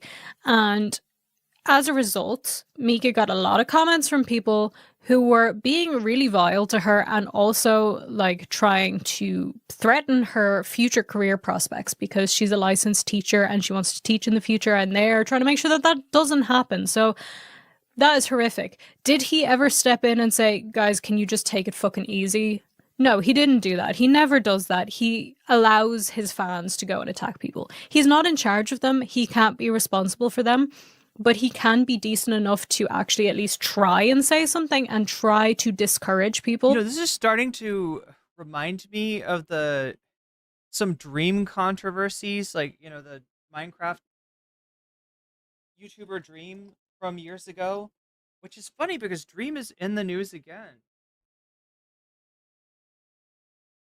Dream is in the news again. From bullying people. When am I going to be able to cover the Dream thing? Basically. But he doesn't do that. My assumption is because he likes that they do that for him. He has his own little army. And, what he's done now is actually, like, instead of addressing it and saying, hey guys, let's not bully Mika, he's talked. WB, you're talking about the Destiny community there? I have not been keeping up with them. Melina called out Destiny without question. Pixie and Straighteraid are the next ones. Talked about her in the podcast episode that came out yesterday, which I want to talk about that in more detail because this is going to take up the whole video and this video will end up being like 5 hours long. And I'm glad you guys can do that, but I can't. Right, physically cannot do it. So there's a whole controversy involving, I think, XQC and Tommy Innit, and then Dream and like basically everybody from the Dream the Dream SMP I feel like I'm going to has talk about that in a gotten second. has an opinion on it. I'd even like just record it straight after this one, but that one will take a bit longer, so I don't want to just put this all in one video. But he did talk about her and reacted to her video in his podcast, which again, he is allowed to do that, obviously. But he could be decent enough to do that and still ask his Sorry, Chad. I'm just moving my arms around, trying to like see what movements still hurt. fans, his little army. Can you please not attack her, though? Like, you can dislike her, but don't attack her. Does he do that? No. So, you know, he has his little sneaky ways of silencing people. He does. And this is his newest one. So, Ethan's also threatened to dox members of H3 Snark. Yeah, this is bad. This one's bad. Shout out to this. I don't know if I should do this or not. I feel like I really want to. Do you know what I'm talking about, right, Dan? Sorry, Dan is talking Dan the hoe? on the side. Yeah, sorry. You watched my latest video. You know what that joke means. What did you say? I really want to expose this person, but I don't know if I should. Because Expose this person? He's so- the What are you talking snarker, about? the snarker thing. Oh. You're gonna expose is he gonna like reveal the snarkers' names or something? I really want to because I hate these people. They're just the worst people in the world. But I've always wondered, like, what do these people look like? I think even describing it gets the Yo, wait, he doxed somebody? So chat, the button, right? That's the button. He presses it. It knocks out the last like 45 seconds or whatever. And you hear music. Oh, you gotta be careful though. We gotta be careful, right? I remember this. The hold music, not the hold music, but the button music is licensed. They license that, right? So it'll get my video demonetized if I'm not careful. But there they were talking. It sounded like he said, I'm going to expose this snarker. And then it gets buttoned. So who knows? I don't know if he was threatening this because he was actually thinking about doing it and they had to pause the episode to be like, dude, you can't Oh, so that's what happened off screen is they were like, don't dox. not dox people. Like, I don't know if he's actually that much of a dickhead That top is so 80s. that he would dox Wait, mine or hers? somebody because they're on a subreddit. He would dox them knowing that his fans are the way that they are. Showed someone's face and wanted to make fun of them for being fat or something, and they stopped him from doing that. Knowing that they'll probably harass this person. Or if he was simply threatening it because he knows that it'll put the fear of God into the subredditors. Like, he had potentially no intention of actually doxing them, but wanted them to know that he could. That if he felt like it, he has their information, he knows what they look like, he can share it, he can dox them. He wanted to scare them into silence. So it's one of those two options, and neither of those options are good. And he, little slime ball of a man, absolutely can't Keep that music off of here. deal with the slime ball of a man. He's even joked before about doxing people and having an anthrax hookup. Now, I guess No, I'm sure that Vangelina's probably is making sure that there's not enough of the song on her video to get. it's a joke, but he recently combed through the profile of a user who criticized him on a different subreddit live on air because he suspected they were a snarker. Oh, Attack of the Hank says that's speculation. They were not. So yeah, what I just read from Attack of the Hank is speculation. Not sure about it, but He doxed YouTuber Northstar Radio live on air, berating him in front of reportedly tens of thousands of viewers for posting on H3 Snark and making a critical commentary video about the end of Leftovers. His long rants about Northstar Radio prompted brigaders to harass NSR on YouTube and other social media sites. Other commentary creators have even said that they avoid talking about Ethan because of the harassment they received from H3 fans. Can honestly say I've never received harassment from H3 fans. I think that's because I am nobody to them. They don't watch my videos. Nobody watches my videos about Ethan. I think I've made like 2, maybe. They're some of my worst performing videos, to be perfectly honest with you. And why am I here doing it again? He annoys me. Sometimes I make content about things I know will do terribly just because I want to talk about it. So I feel I'm safe from the harassment. That's real. That's real. Knock on wood, don't want to jinx myself there. I'm not making money from this topic. It's not really doing great for me, but he annoys me. But there you go. This behavior isn't new from Ethan. No, like the best excuse for like why are you doing a video on H3 would be like, I just personally hate the aesthetics of Teddy Fresh. I think it's the worst clothing brand. After all, he encouraged the same type of behavior towards Trisha Paytas. It annoys me. After frenemies, and is currently doing the same to Hasan Piker, as well as smaller creators who've criticized him. Oh, but when I say he dislikes Trisha and he was horrible to her after frenemies ended, everyone's like, no, he's always so nice to her. He loves her. No, he fucking wasn't. No, he wasn't. No, he wasn't. He throws in a compliment here or there. That does not mean he's being nice. I mean, you'll see when I talk about the whole thing with Mika, he's like, yeah, she looks great, but she's an idiot. Like, does that mean that he's being nice? Does that mean that he's being nice? Are we understanding here? No, it does not. We believe Ethan. Yeah, you got to be able to read shade. Is striking publicly accessible non-members clips on H3 Snark as part of a larger, wish I could speak, project of censoring criticism about him on platforms he can't control himself. This is what I was saying. He wants to silence everybody so that he is the only one. He and the H3 team are the only ones that can control the content that is out there, that they can control the narrative so that they can control what people see, what they don't, what they say about him.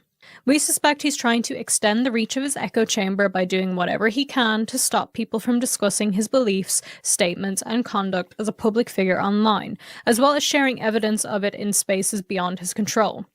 It's funny, Ethan actually complained that Ryan versus Kavanaugh of Triller blah blah blah Oh my god. was doing the same thing.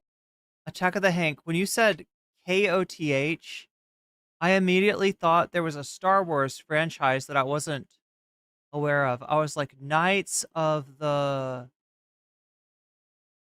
what is this KOTH? No, King of the Hill. Thing to him. So, what now?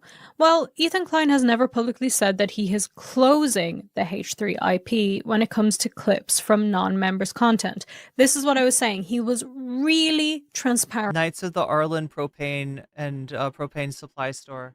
Before about what they're going to claim, what they're not going to claim.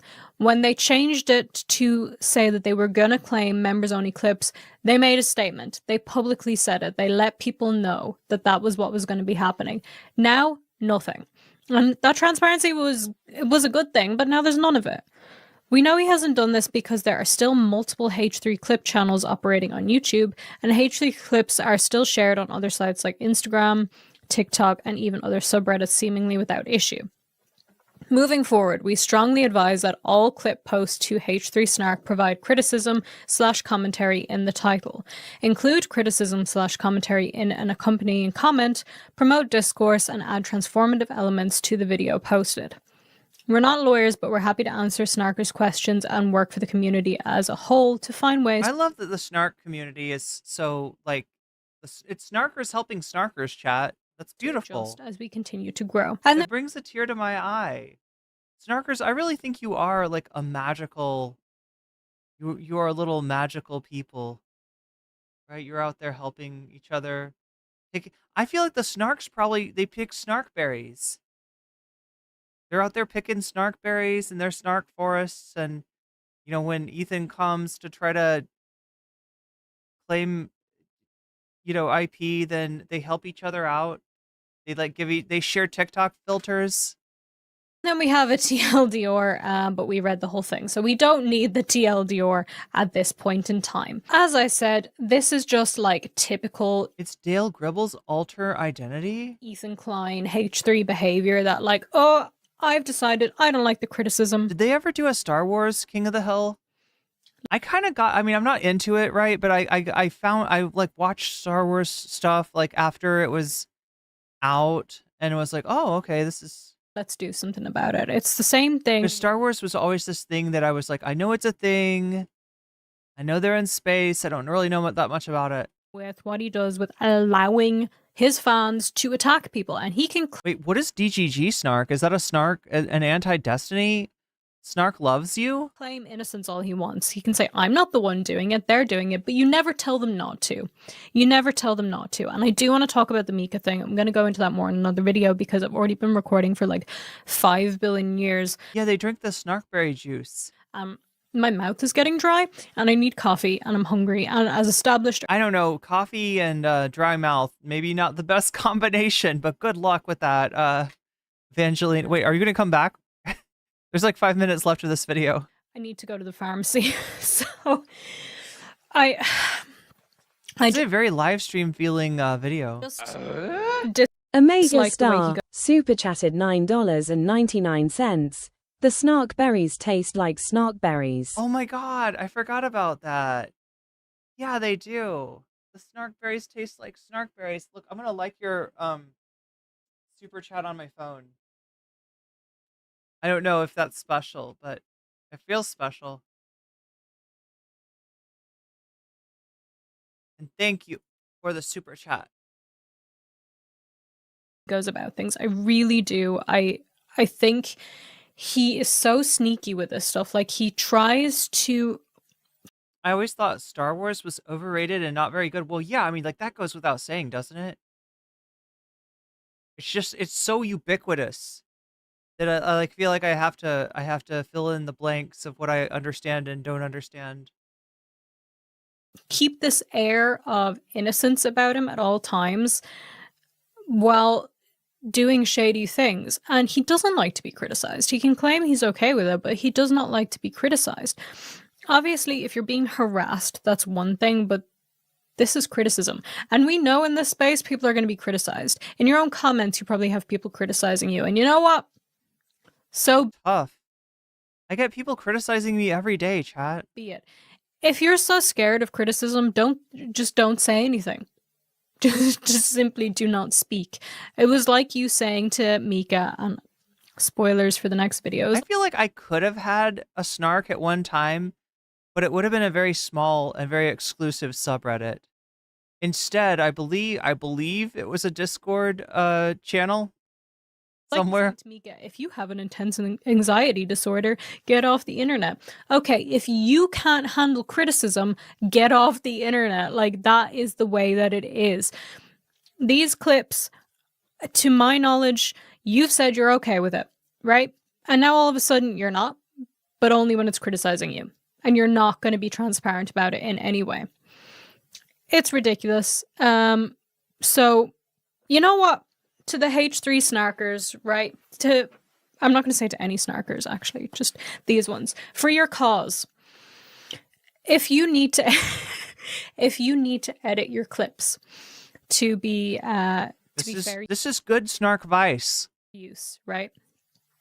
You can, crop me out. I know on CapCut there's an automatic cutting feature.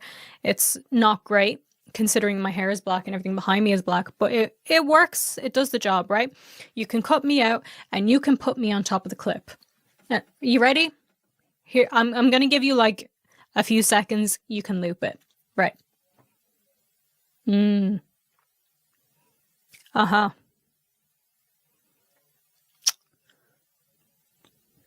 He's saying things.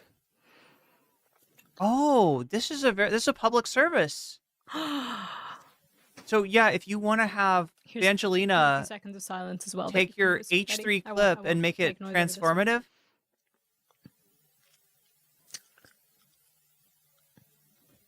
just cut this out, crop it out, and loop it. This is so cringe.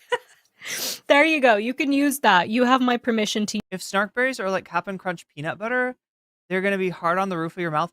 Wait, is Cap'n Crunch peanut butter hard on the roof of the mouth? Because what are those berries that are? Isn't there a Captain Crunch with berries? Crunch berries, yeah. Use that. Put that on top of clips.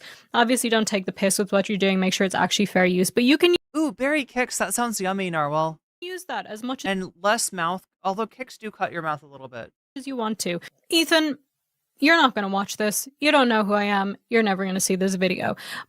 You're in the middle, WB says, I'm in the middle of editing a Destiny video on revenge corn stuff, taking forever. That's a story I've been kind of following. It seems like more stuff is breaking on that. More stuff is coming out.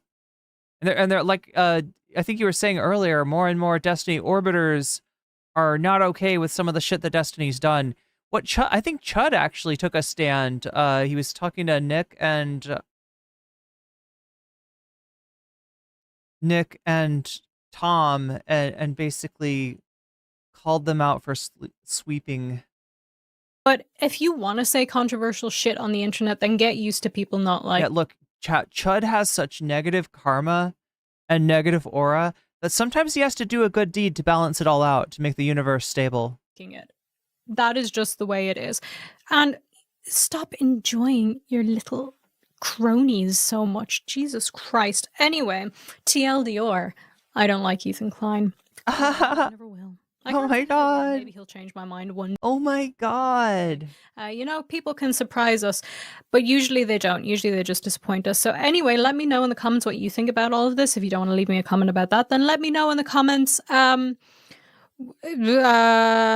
cartoon growing up? I had a lot, but Rugrats will always. Wait, this is a stream, isn't it? As well as obviously Powerpuff. This feels like it's from stream. I'm even getting a Powerpuff Girls tattoo. Dexter's Lab, Courage the Cowardly Dog. Cow and Chicken. Oh, Cow and Chicken was the business. Like, comment, share. Please subscribe. That genuinely helps me out a lot. Fighting Foodons. I don't want to be losing 10,000 subscribers. Sure, a month like H3R. I would like to be gaining them. I want to hit 1 billion subscribers in 2025, so help me get there. Nice. Good luck with the 1 billion subs. Check out the description for links for stuff like my Patreon, like memberships, like merch, all of that jazz. I hope. All right, so this is Vangelina Skov. Let me copy her link and post it for you in case you want to follow. And now we have an Adam McIntyre video. I should probably check and see what's going on with the poll.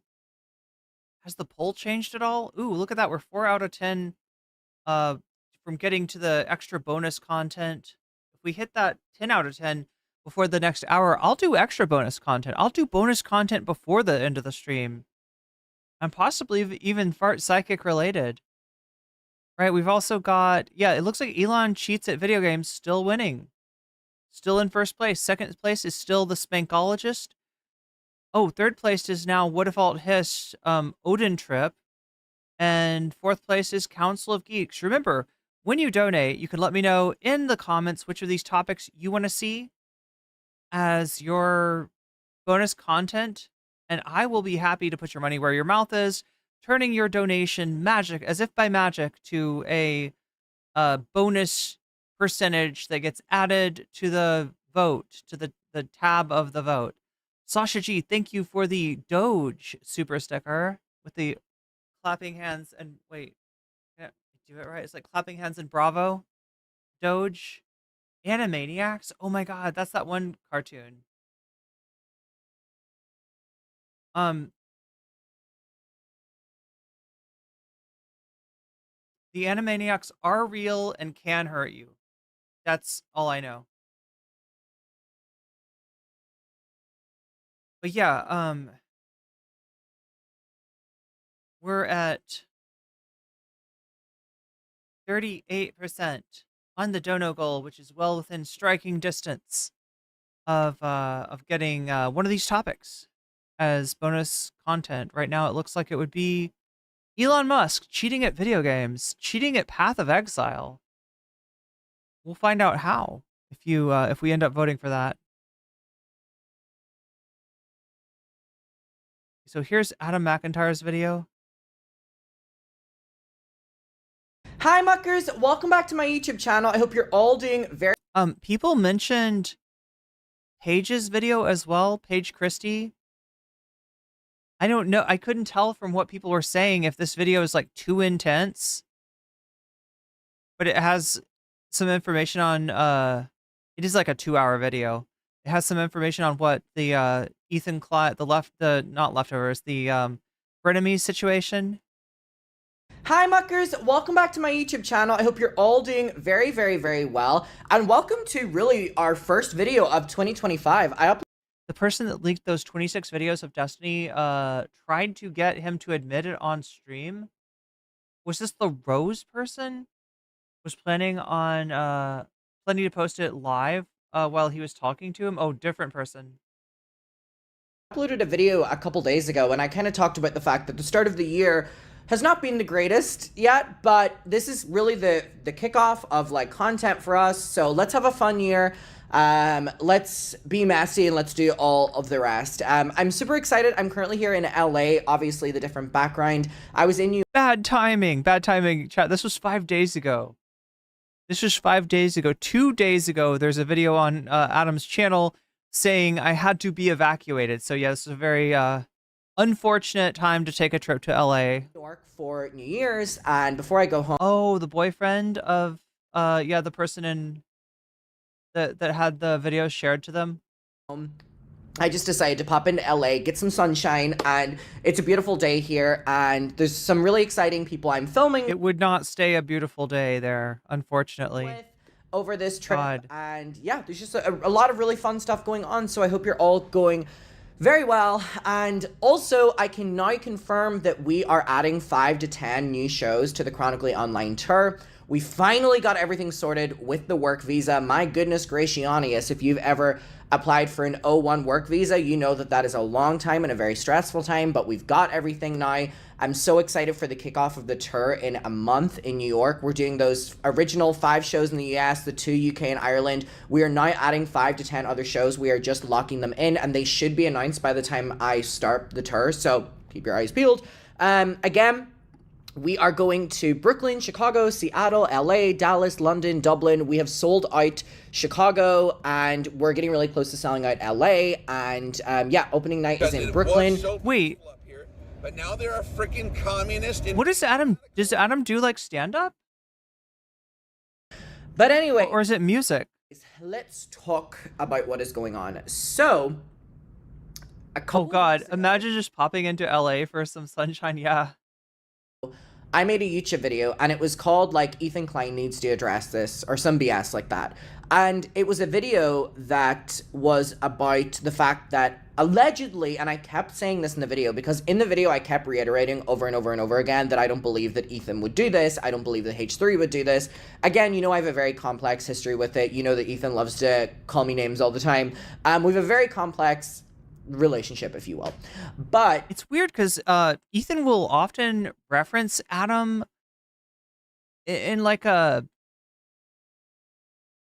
aside, but I've never seen Ethan address any of Adam's videos. With this specific one, Adam does interviews. I honestly didn't believe it, and I was like, there's no way that like H3 would be like dumb enough to do this because of what they've stood for in the past. So my video, yeah, this is what I was saying. This is why it's notable, right? That it's not just, you know, somebody, you know, kind of fucking around with copyright to silence criticism. It's somebody that should know better. So I kept saying, this is alleged, this is alleged, this is alleged, and I also kept saying over and over. Those LA tickets were in fact refunded, yeah. Over and over again. If Ethan comes out and disproves this, or Omega Star says he fucks with Adam a lot, he speaks out against it or whatever, like I'll delete my video. I will also, you know, completely retract the fact that I... Oh yeah, chat, we got our Shaky Gurgers back on Twitch. on the H3 Snark, on Reddit. Feel free to And shake I your basically just gur. kept over and over and over again saying, like, I will give Ethan all these, times to just kind of shut this down, and I will, shut this story down on my end.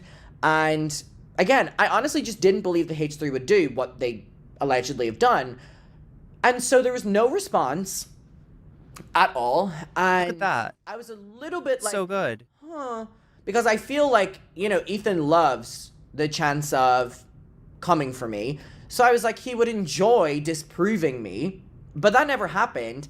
And if anything, on their show yesterday, I was just sent a clip where they're, coming for Mika's Rhetoric, and Ethan brings up my video reacting to Mika, and kind of comes to me a little bit, but it's kind of like a joke. And then Olivia and Dan kind of shut it down, and then they didn't speak about me again. So I thought they were then going to address the video that I made on what they're allegedly doing with the Snark, but that didn't happen at all. And we've gone past the time of when they would normally address something like this, so I'm like, damn. But the H3 Snark have an, oh my god, you guys, I've seen it. This post has only been up for overnight. So, I mean, what I'm getting from this, the fact that Ethan refuses to discuss what Adam brought up is that he is he or somebody in his company, they're apparently gonna, they're gonna use copyright to silence their enemies, and they're not gonna answer any questions about it. They're just gonna try to pretend it's not happening.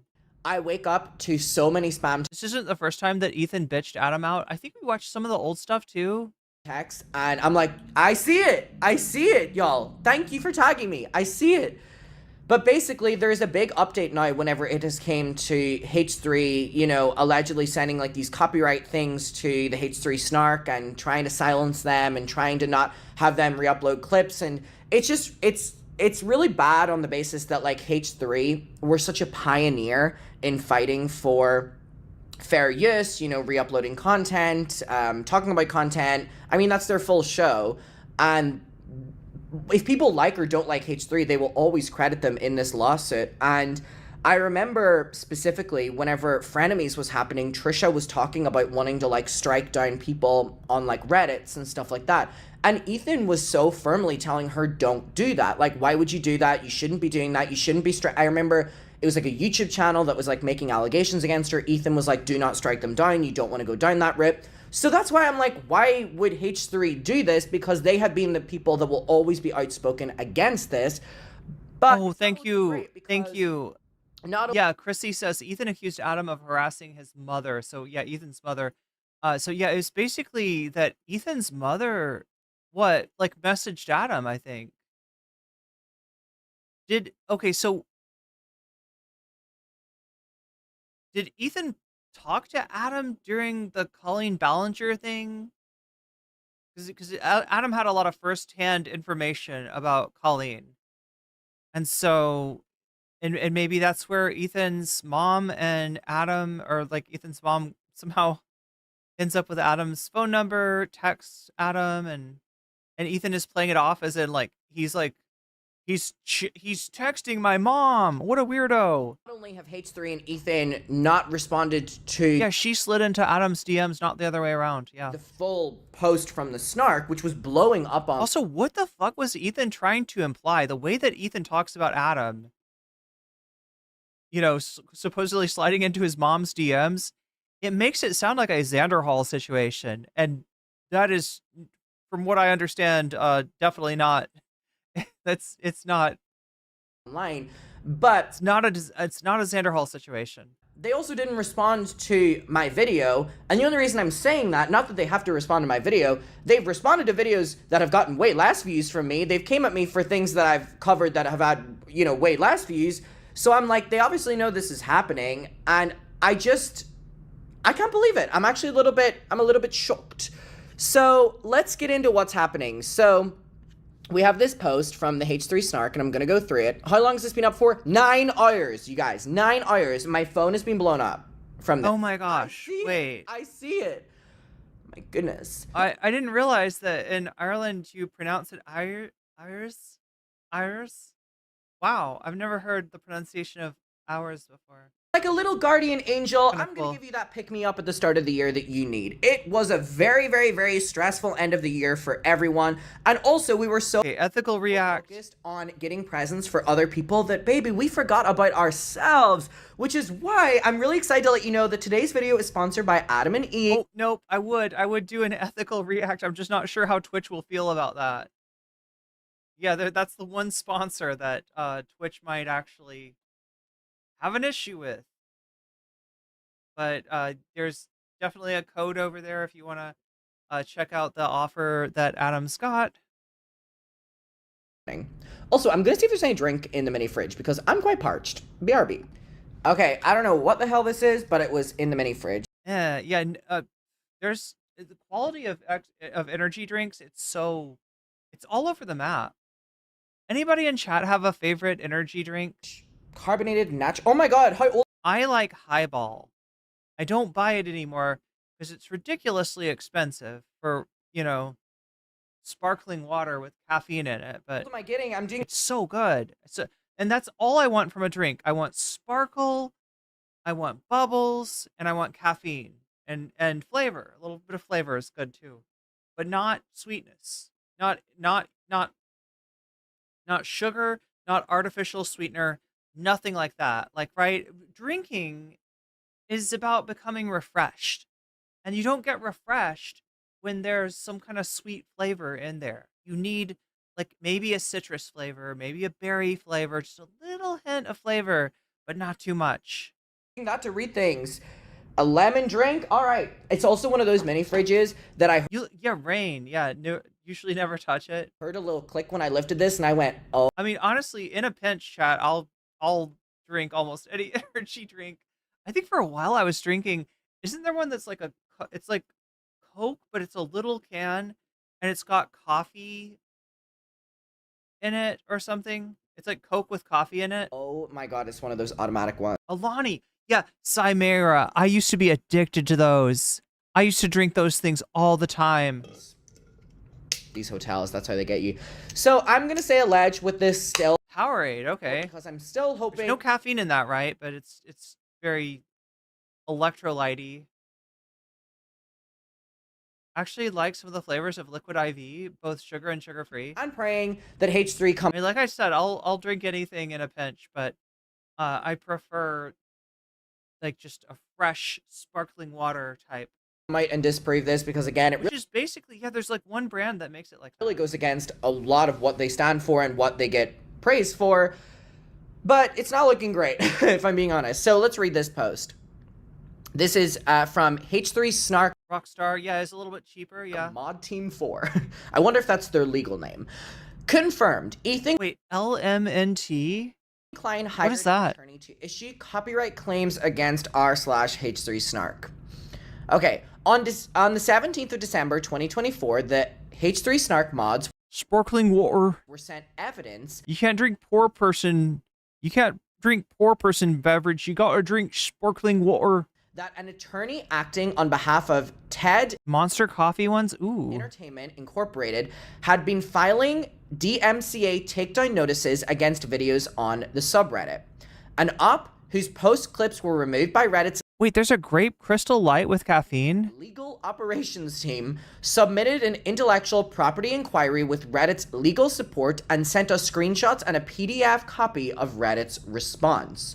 Now, again, Ethan allegedly coming for the H3 Snark is incredibly ironic to me because we all have Snarks, and Ethan knows that we all have Snarks because for so long when he would film... Do you all have snarks?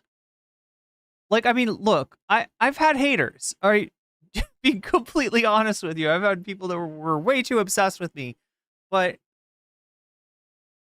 like not enough to fill a subreddit. H3, the Trishy Land Snark, arguably one of the worst, about Trisha Paytas was always on his recommended. And ironically, the H3 Snark is always there too. What's Ethan H3 said about clipping his videos in the past? On January 25th, 2023, Ethan announced on air that he was opening up the H3 IP to the world after being inspired by Hasan Piker and, you know, Hasan's industrial complex. He was excited that Yeah, I have no enemies. clips from his non-members and members-only content could possibly help others Even some of the people who've talked shit in the past have come and apologized, and I'm always open for that. gain some financial stability and even give them a chance to grow their own YouTube channels. H3 talked about how excited they were about opening up their IP on the show more than once. So I just want to quickly look at these clips. Wait, is it the Monster thing being like a trans beverage? Isn't that like just that one flavor, the white flavor? Opening our IP. Oh, that's one thing about a Snark Reddit. They'll use your own words against you. To the world. This is a That's right. message with peace and love. You can now make your own H3 podcast. That's right, everyone. I guess you Is that what you could. mean? That's not what I mean. Oh. That's not what I mean. No. Gotcha. You can't make a fake H3 podcast. Although you probably could actually, because I don't think anyone would mistake it. I mean, if it's a parody, you can do whatever I you don't think want. anyone would mistake it. So our IP is open. I got inspired by Hasan. He has the Hasan Industrial Complex. But I want the Ethan Industrial Complex. I think it's a good idea. I like it. This drink sucks. Yeah, I think it's really cool. Oh, that sucks. That sucks. Because I know those like when hotels have a micro fridge, that shit is not cheap. That shit is ridiculously priced. Whatever's in there. It's like a $10 candy bar. It's like, what the? And it's actually crazy how like many people are seemingly making a decent living from having their own clips channels of him. Mm-hmm. So if you want to cut up Yeah, or also ellipsis. I think there is. clips from the podcast, from our members live, from anything And all the comments are loving it. with me in it, It's a crowd pleaser. What can I say? go for it, man. And it's so wild because, like, look, at this time, Ethan, you know, his show was doing numbers. I think this was back when Ethan was getting like 50,000 in chat. So, you know, his community liked it. The only people that didn't like Ethan were like the commentary bros.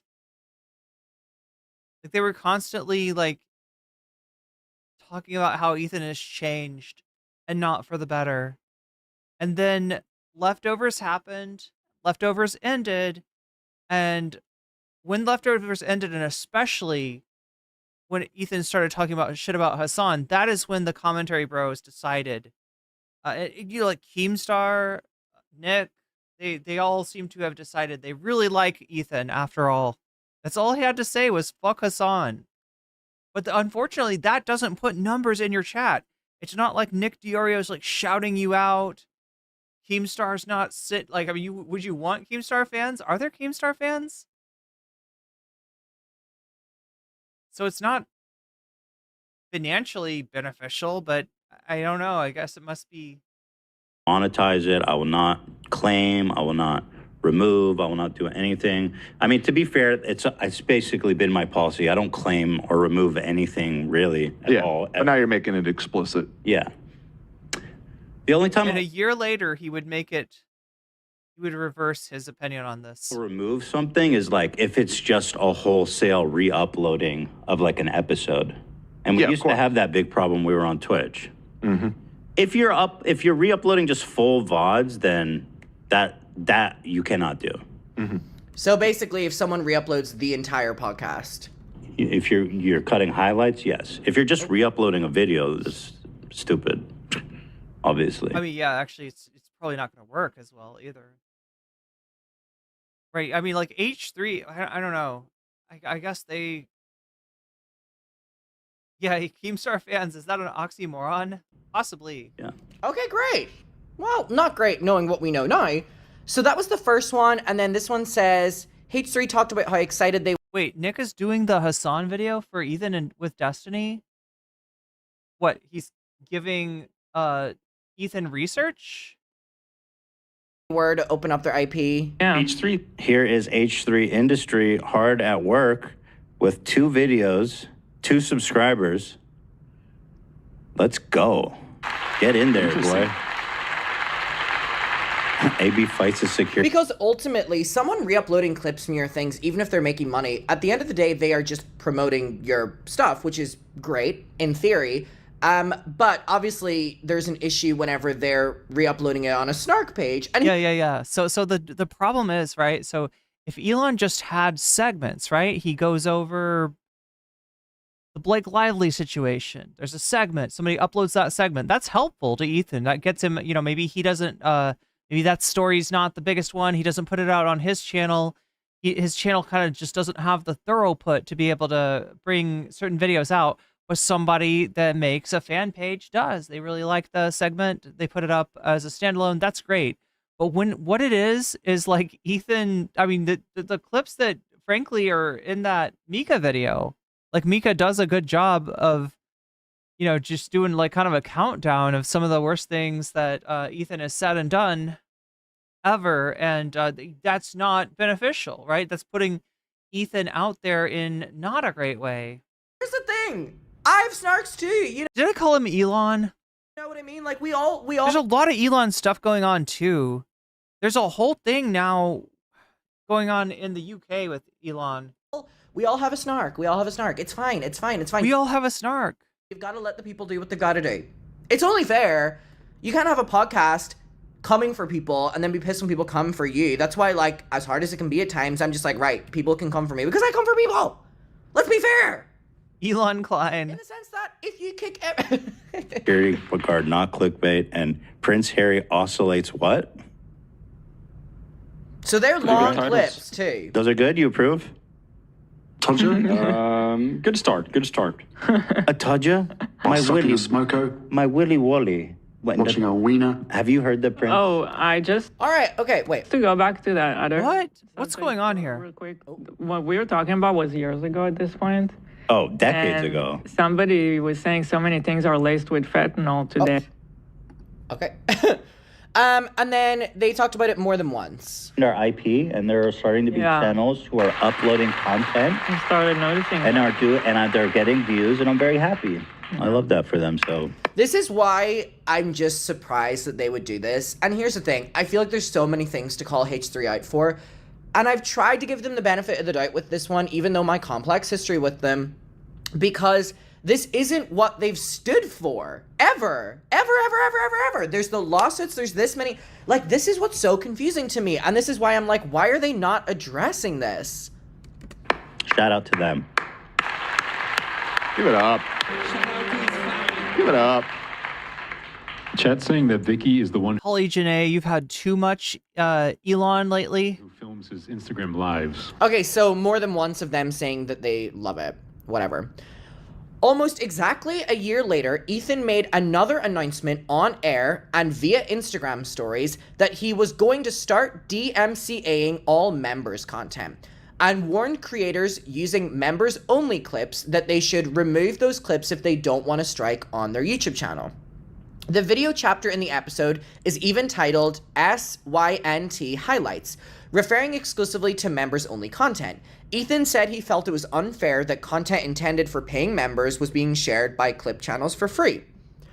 Ethan never publicly announced that he was closing up. Wait, he fakes editing his own videos?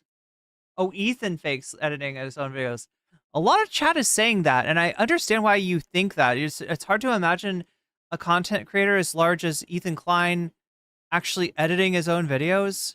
I guess it's plausible for me because he started out as a small YouTuber and maybe still fancies himself. Here's the thing though, since Ethan started out, like the quality, the standards, the bar for editing in particular has gone like way up. His IP or that he would strike clips of publicly accessible non-members H3 content. I mean, chat, this is like a basketball player, basketball star from the 70s insisting on playing on a basketball team instead of coaching a basketball team, right? It's like, okay, you were good in the 70s, but basketball was a lot different in the 70s. This drink is making me Oh my god, that drink sucks. So gassy. Now, Worst drink ever. obviously, it originally was stated that What even was that drink? I guess Couldn't all tell. content could be uploaded. Then they said, you know, let's not do it with The dude's a daddy. He's definitely not editing shit. Yeah, it'd be so hard if you had kids to edit, right? You need dedicated time to just sit there and go over some video over and over again, scrub through it, find what's good. the members only. So let's see that. And profiting off it, you know, then let's not do that. Okay? If it's a clip with the title and it's contained and it's reasonable, you're fine. Capiche? There's the clip. There's the clip. Okay, and then what did he post on his Instagram story? He said, I'm going to start DMCAing all members' content, so if you don't want to strike, I would remove it right now. And it was someone saying, with peace and love, there's no point buying a membership if I can just watch the clips that I'd be paying for online. Pretty fair. Pretty fair point. I agree with that. Okay. So, Ethan never publicly announced that he was closing up his IP or that he would strike clips of publicly accessible non-members H3 content. How do you know it's Ethan filing the DMCA takedown notices and not someone else? Now, this was a big point when this was brought to me. I wanted to be fair and be like, how do I know this is even Ethan? Like, this is why I was like, I hope Ethan comes out and addresses this. Chat, when's the last time Ethan did a content nuke? And do we think he edited it? There was the Keemstar one and there was the Leafy one. Those are the two content nukes I know about. The thumbnail looks like he could have made it himself. Because how do we even know this is Ethan? Ops email from Reddit legal support confirms that claims against, and again, I'm going to say it's all alleged. I'm literally just reading this mega thread. Allegedly. I want Ethan to come out and disprove this, if I'm being completely honest. Confirms that claims against clips posted on H3 Snark have been filed by a lawyer on behalf of TED Entertainment Incorporated. Ethan is the host of the H3 podcast show and the co-founder and CEO of Teddy Entertainment Incorporated. The lawyer acting on behalf of, TEI, which is the Teddy Entertainment Incorporated, has previously represented Ethan and Ela Klein in other lawsuits. They worked on their landmark fair use case, which is such a huge moment, a lawsuit that brought the Kleins international, recognition and respect, especially in the YouTube commentary community. Sad part of this whole thing is that Ethan financially gained from this. If I recall correctly, there were a few times someone made a parody of the podcast and they watched it live. Now they are striking these people, making it so the only evidence of some of these videos are via their VODs. So wait, he's making money from striking these.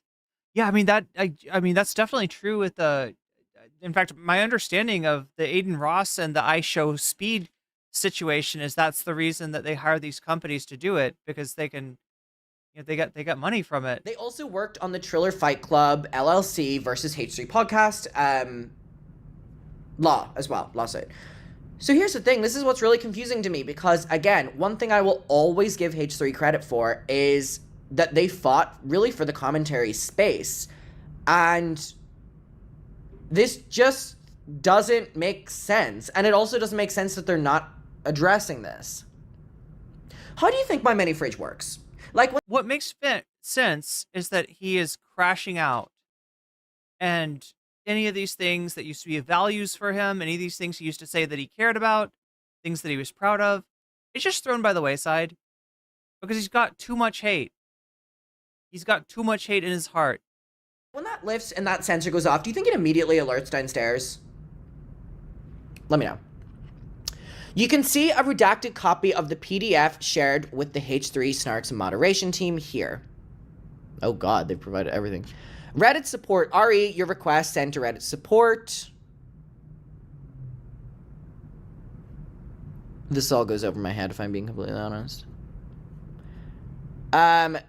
Copyright owner's full name, TED Entertainment Incorporated. So multiple ones from TED Entertainment Incorporated. Okay, I mean, they provided documents, I guess. How did this all go down? Here's a timeline of the events based on the information we've been able to gather so far. 20th of November, the H3 show aired a publicly available livestream titled We Play Poker with Ninja, Impractical Jokers, and more. At the time of this post, the runtime stands at 6 hours, 0 minutes, 25 seconds. 22nd of November, 2 days later, Op published a post containing a 20-second long clip from the H3 show on H3 Snark. C1 accounts for 0.00925% of the total runtime of the episode. The same day, the first DMCA takedown notice, N1, was filed by Teddy Entertainment Incorporated, or whatever it's called, Authority Agent. 25th, 3 days later. The H3 show aired a publicly available livestream titled, I Haven't Been Well. At the time of this post, the runtime stands at 3 hours, 56 minutes. I vaguely remember this one. The same day, Op published a post, P2, containing a 1 minute, 50-second long clip from the show, which accounts for 0.776% of the total runtime of the episode. They've literally got the percentages.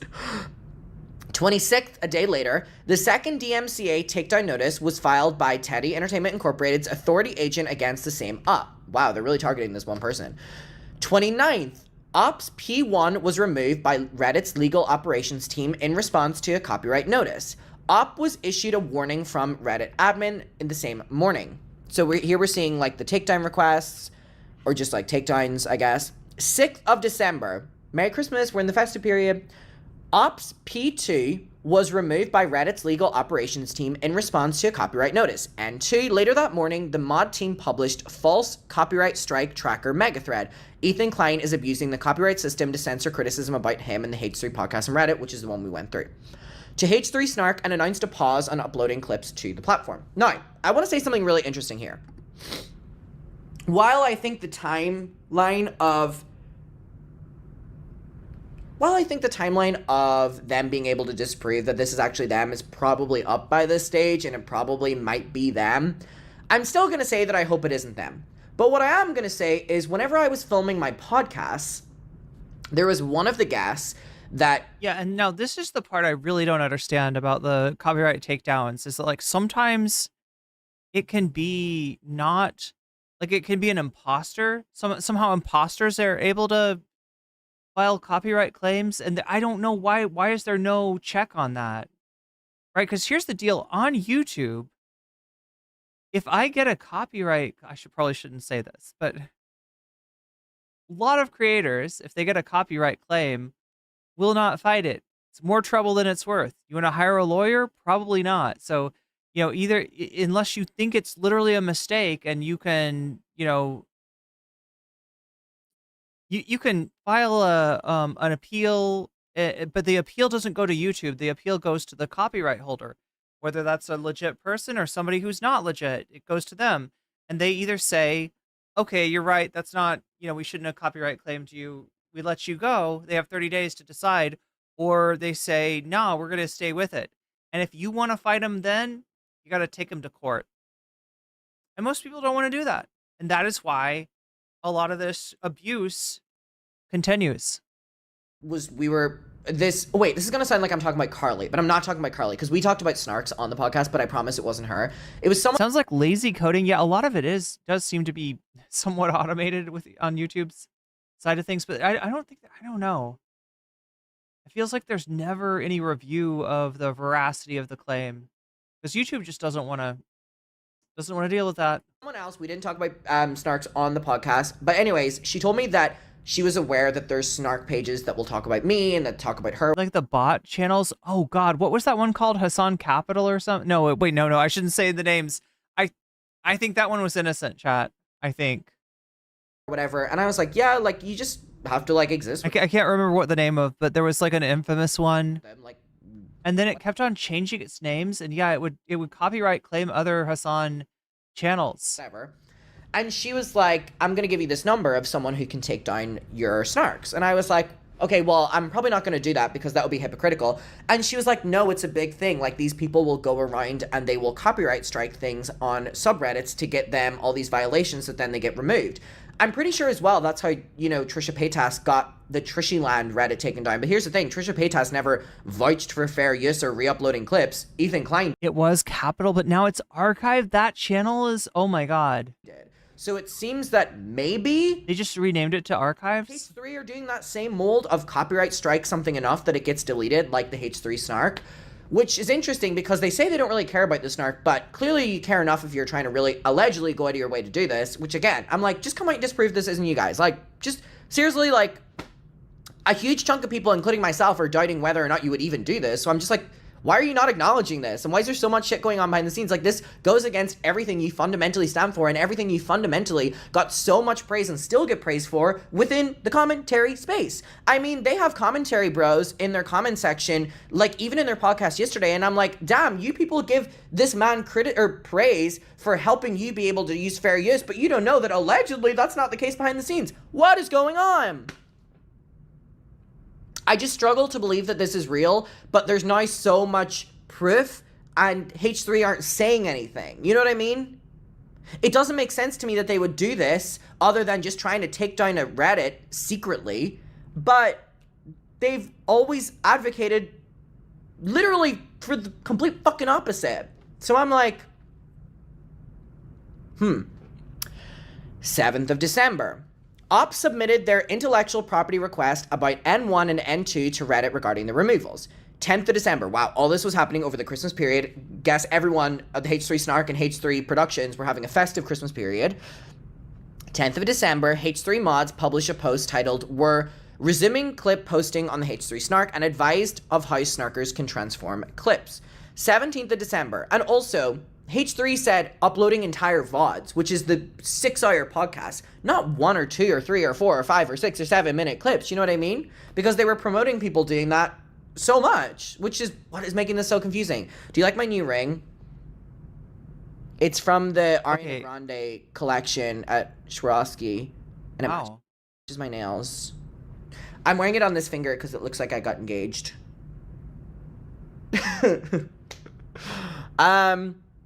17th of December, literally on the run up to Christmas. Op received the response email from Reddit's legal support and contacted the mod team. My goodness gracious. So, why is Ethan striking clips of non-member content on the H3 Snark? Oh, wait. Sorry, I didn't have that on the screen.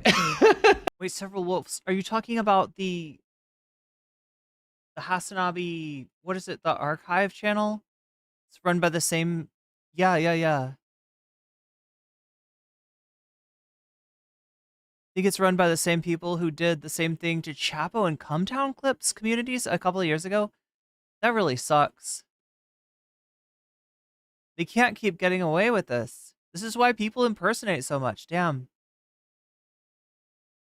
Often the whole process, often it's a whole process by the striker in question.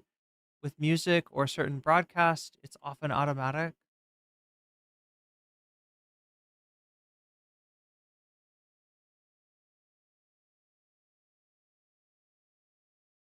The tiny butterfly necklace. Yeah, it is really cute. Hey, we're back. Can you tell I haven't filmed a video in a week? All right.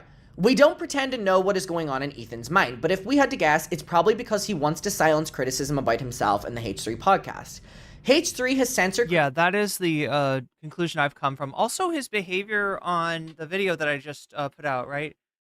Where he's going after Mika and Aubrey, right? That behavior, I think, was intended to serve as intimidation. What was intended to scare people and be like, oh no, I better not do a video about Ethan Klein because he might watch it on the show and I might get embarrassed. And it's like, no, that does not, that has the opposite effect. And that's why there's 2 videos now about, this, and this is something that Adam tried to bring up before and just did not, like, as much as Ethan loves to mention Adam's name in passing and imply all kinds of weird stuff, he hasn't addressed the content in Adam's video.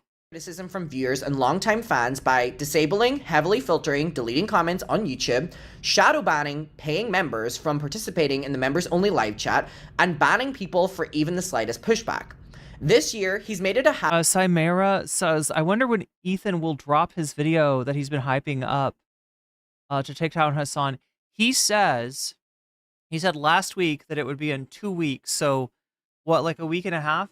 If he's telling the truth, if he's on track to actually put out the video then, but I said that I thought it would be like 2 months. Habit to seek out criticism about himself on Reddit, Twitter, TikTok, etc.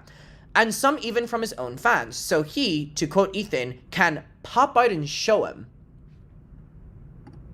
in his Instagram stories. So many clowns lying on my name, it's about time to pop out and show them.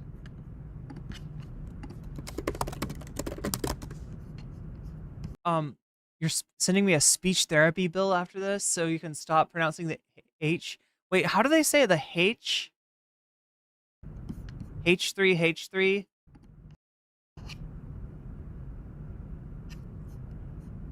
Right. Yeah, he was working on it during the fires, and he was so proud of the fact that the wind was blowing the other direction. He was like, haha, Hasan, I know you were hoping that my computer would be burnt up, but it won't. It won't. I'm going to keep working on this. All right, okay. Longtime watchers of H3. Yeah, his masseuse might not be able to get to him now. Yeah, his masseuse might have evacuated. We also note that they often go back to remove footage after a live stream that they believe might spark controversy or bring them a lot of criticism or backlash. Deleting content from H3's show. Ethan discusses... Wait, what? So basically people are saying that, I mean, this is a locked post, which is always a good sign. So basically they're just allegedly trying to remove sections from the podcast, I guess.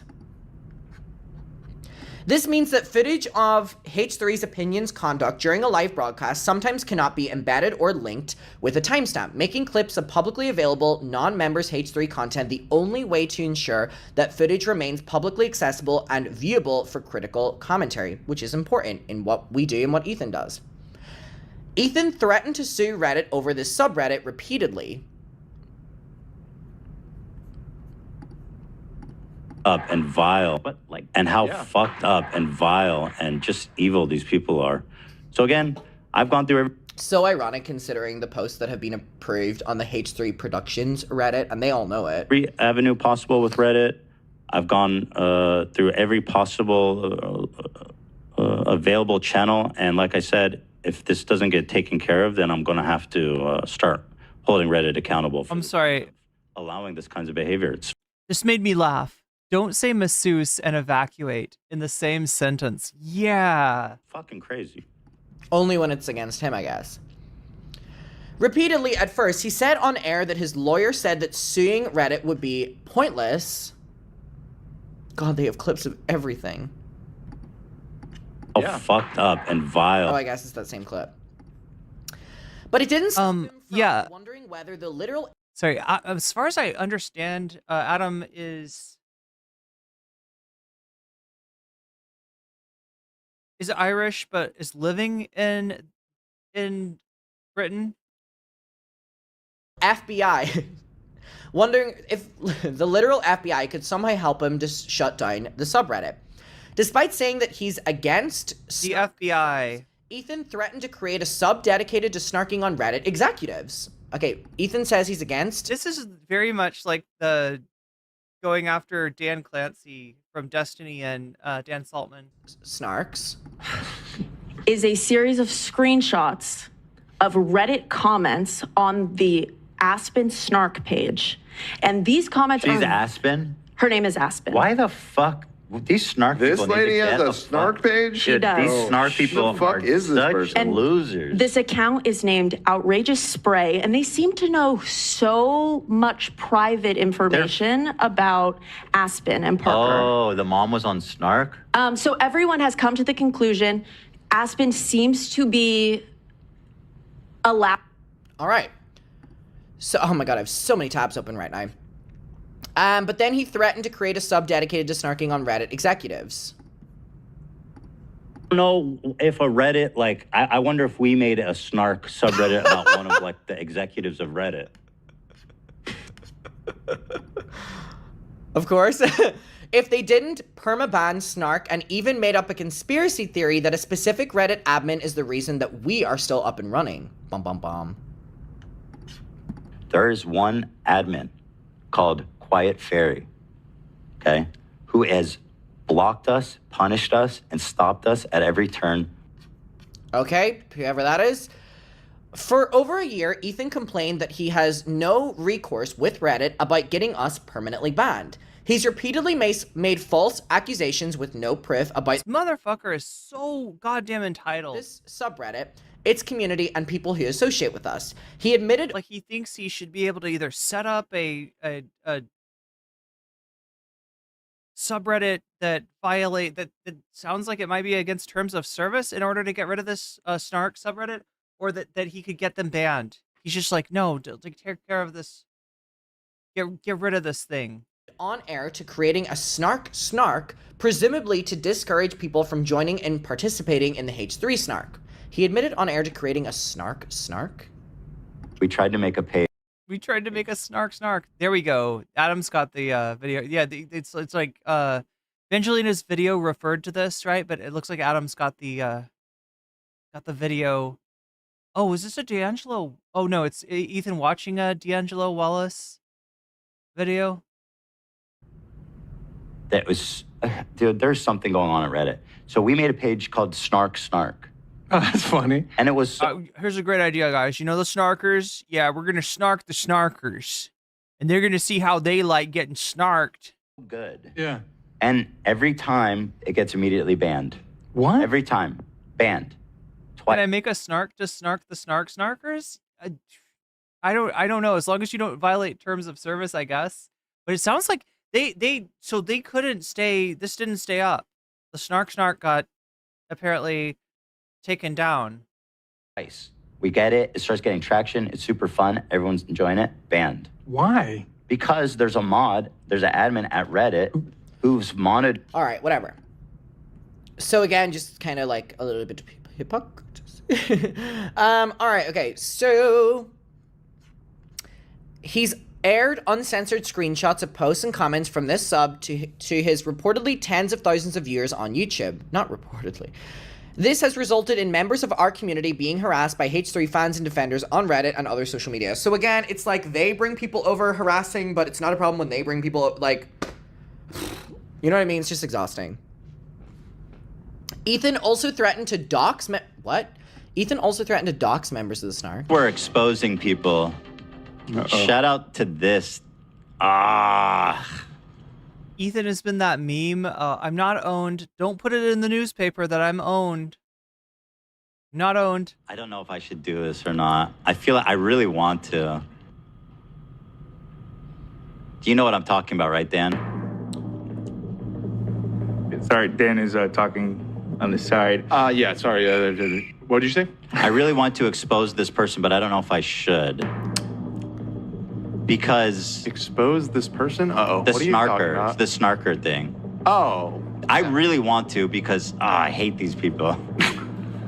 They're just the worst people in the world. But I mean, I've always wondered, like, what do these people look like? I think even describing it gets the... But it's also important to note that the topics that I cover, the topics that H3 cover, the topics that Spill Sash cover, that Trisha Paytas on Hot Topics cover, we could be considered snarkers. We cover topics. There is then a comment section. 5 times out of 10, the comment section might have a strong opinion about the person you covered. If some of those are bad, could that be considered snarking? I feel like, yeah. What we should start to do is develop a analytic called the snark factor, a snark quotient, right? To average the amount of snark per viewers, right? That just a quotient for snark. Is H3 fans on the live chat, their Reddit, and other platforms, do they come for people that Ethan talks about? Do they harass them? Do they spam their comment section? Do they threaten them? Do they whatever? Yes. So, we can't be hypocritical. If we can't control our audiences doing that, and some people don't even try to control their audience doing that, you can't be pissed when it happens to you. But wait, there's sub snarks that are snarked from Russia? Russian snarks? Is there like a cozy bear snark? also, the Reddit Remember that whole like cozy bear and comfy bear? isn't one famous entity like Ethan speaking to a large audience. There are a bunch of You people have a 127 snark quotient or else ellipsis. coming together. You're the one with the power. You're the one with the power to be able to influence, however many people are watching your live stream in the moment to do something. This snark are people that have built themselves up. That's how all snarks are. Do I agree with snarks fundamentally at their core? Well, I would be hypocritical if I said I don't agree with them, because what the hell are we doing here? What the hell is Ethan doing? What the hell is Spellsash doing? What the fuck is Trisha Paytas doing? What the fuck is Peter Mon doing? You know what I mean? It's hypocritical. We can't play both sides here. That's why when I've been approached about, oh, Adam, do you want, to take down snark pages on you? I've always said no. Wait, people will come at you? People will come at you when you have a snark page and they'll be like, would you like me to help you take down that snark page? I could make it worth your while. You gotta like pay for protection. What if it's the snarkers? What if you have a snark page and then you have somebody that's like wants to help you take down the snark, but it's actually a snarker? Yeah, who's gonna take down a snark other than a snarker? Like you gotta literally you gotta think about this. I had a conversation with one of the people that I filmed the podcast with. The person gave me a contact for being able, this person, to hire them to take down posts on the Reddit. If they take down enough, my snarks will be deleted. I flat out refuse to. People can have an opinion of me. Bitch, I've been doxxed. I've been threatened. I've been whatever. Does it feel nice? No. Do I agree with it? No. Would I ever wish it happens on someone else? No. But when we start dictating what other people can do on the platform when it comes to criticism, that will come around to us again. And I'm not going to be hypocritical when it comes to this. And I'm not even someone who's fought for fucking fair use. Ethan has. Which is why I just don't understand this at all. He even joked about doxing people and having an anthrax hookup. He recently combed through the profile of a user who criticized him on a different subreddit live on air because he suspected they were a snarker. They were not. He doxed YouTuber North Star Radio live on air, berating him in front of reportedly tens of thousands of viewers for posting on the H3 snark and making a critical video about him at the end of Leftovers. Aside, denying IDF simp, Israel defender, amongst many other parasocial insane things, I made an Imager album of his H3 snark posts in chronological order and sprinkled in a few of his cringy main subreddit posts too, along with it. Let me open this now. Once again, I have a policy. If you're gonna post There's a snark for everything with your face, I'd like to know who you are. Because fuck you. Well, look, like I said, chat, people have gotten snarky with me, but it was basically the Twitch poll server. It was the server for Twitch politics when that existed. And guess what? It was literally like, I've been told stories that I believe, that I find credible, of people doing hate watch parties in the Twitch poll server, of just my stream back in the day. They would just constantly watch my stream. As I say, fuck you in this life and the next, and fuck the womb you came out of and all that shit. Comrade Casey, you bitch-ass weirdo. You look like a weirdo. And I don't hate mustaches, but man, that's a weirdo mustache. And I'm going to prove it to you guys. So, and this guy was apparently a big fan, okay? Still is, I guess. So if you're a big fan, how can you, even if you hate me, go spend time and actively participate in the Snark subreddit, which we've expressed just how fucked up. All right. He does make the snarkers sound like terrorists, basically. Wow, the sun is starting to set. It's really beautiful. All right, so there was that. His long rants about North Star Radio prompted a lot of people to harass this person on YouTube and other social media sites. Other commentary creators... When you tell your fans that the dude is sending members of the crew dick pics, and you don't clarify that that is that you're not serious about that, yeah, that kind of stuff will happen. 100%. have said they avoid talking about H3 Ethan because of the harassment they've received from H3 people. So here we see Mika, who they literally came for that video yesterday as well.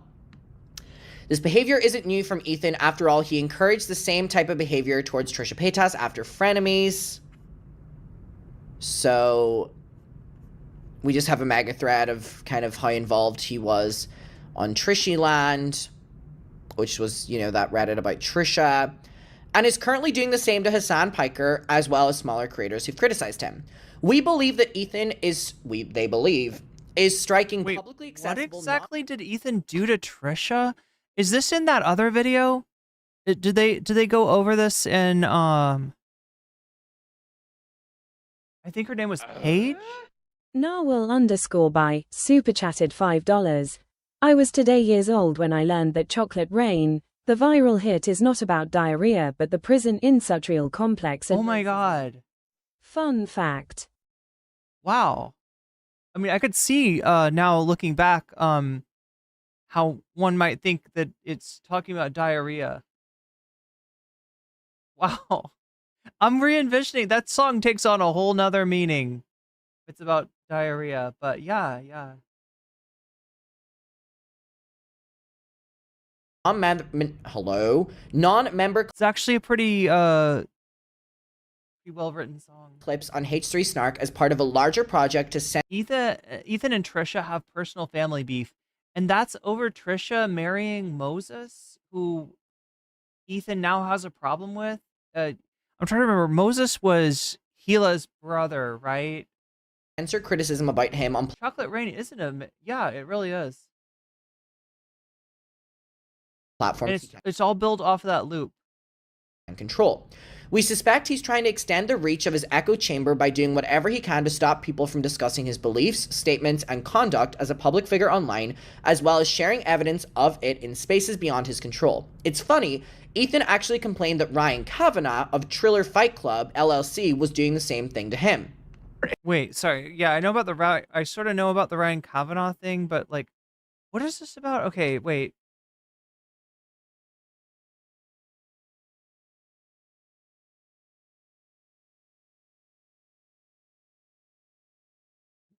He encouraged the same type of behavior towards Trisha Paytas after frenemies, currently doing the same to Hasan Piker, as well as smaller creators who have criticized him.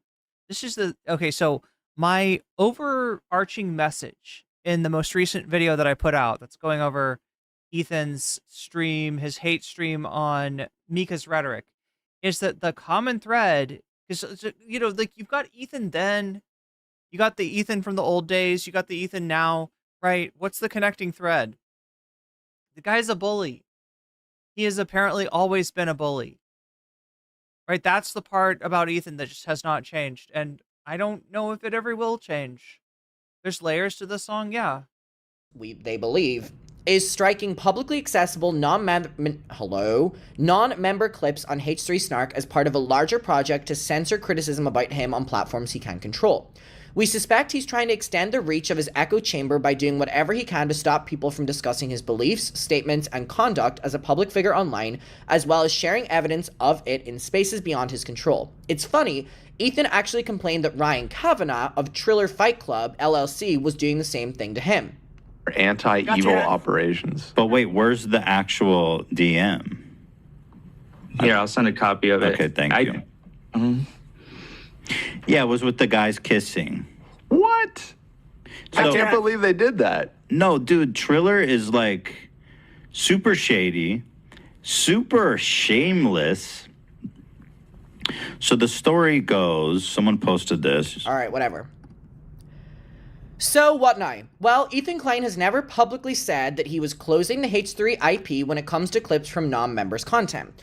We know he hasn't done this because there are still multiple H3 clip channels operating on YouTube, and H3 clips are being shared on other sites like Instagram, TikTok, and even other subreddits without any issue. Without seemingly any issue.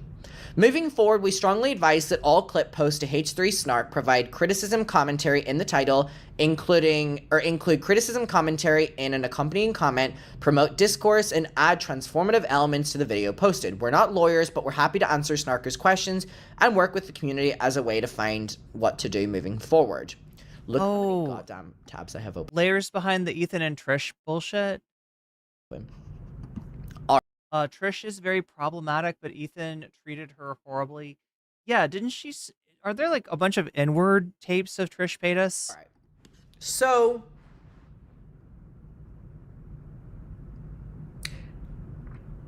I mean, how long ago was my original video on this? Derek, I'm not sure what you're fishing for here. What is the common denominator between Hasan and Trisha? What would that be? You tell me. I made an original video on... I'm not talking about two different people. I'm talking about Ethan and Ethan. I'm just talking about from different time periods, right? The Snarks... Because, I mean, we all have to admit that he's changed. Everybody, that's the one thing that everybody agrees on about Ethan Klein. He changed. He started off his channel doing one thing with one audience. He has, over time, gained a very different audience, right? But what is the common denominator about Ethan Klein's content? And I would argue that it is bullying, that the guy loves to punch down and will do so anytime he can. First talking about this, and you know that Ethan's seen it because he commented on a video I made about Mika on yesterday's stream, which was way after that, 1 month ago. Is it they're both woke? Hasan and Trisha are both woke? 1 month ago, I talked about this, and in this video, I repeatedly say, I hope this isn't true. I just want them to shut this down. Not me surveying face in the thumbnail. I want them to shut it down. You know, they would never do this. And within a month, there's been nothing. And also, they talked about this video on their stream yesterday from 9 days ago. So they're able to talk about a video I posted 9 days ago. Yeah, and that video was a strict react. Like, that, it was just a react to Mika's rhetoric.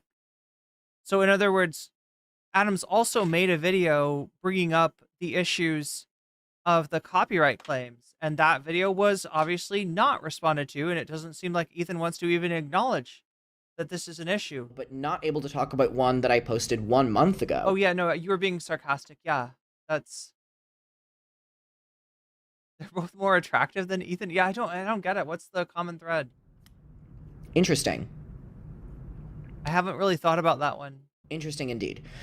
So, I don't really know where, like, there's nothing else to say in this. It's really bad. It's really hypocritical. I don't know why they wouldn't have addressed it on their opening stream yesterday when this many people are coming for them about this. It's bad. There's no other way to say it.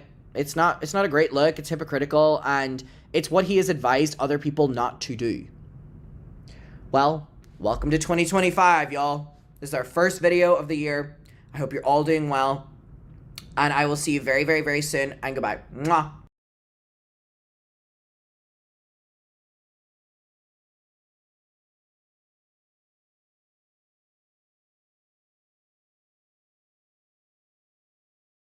Apparently LonerBox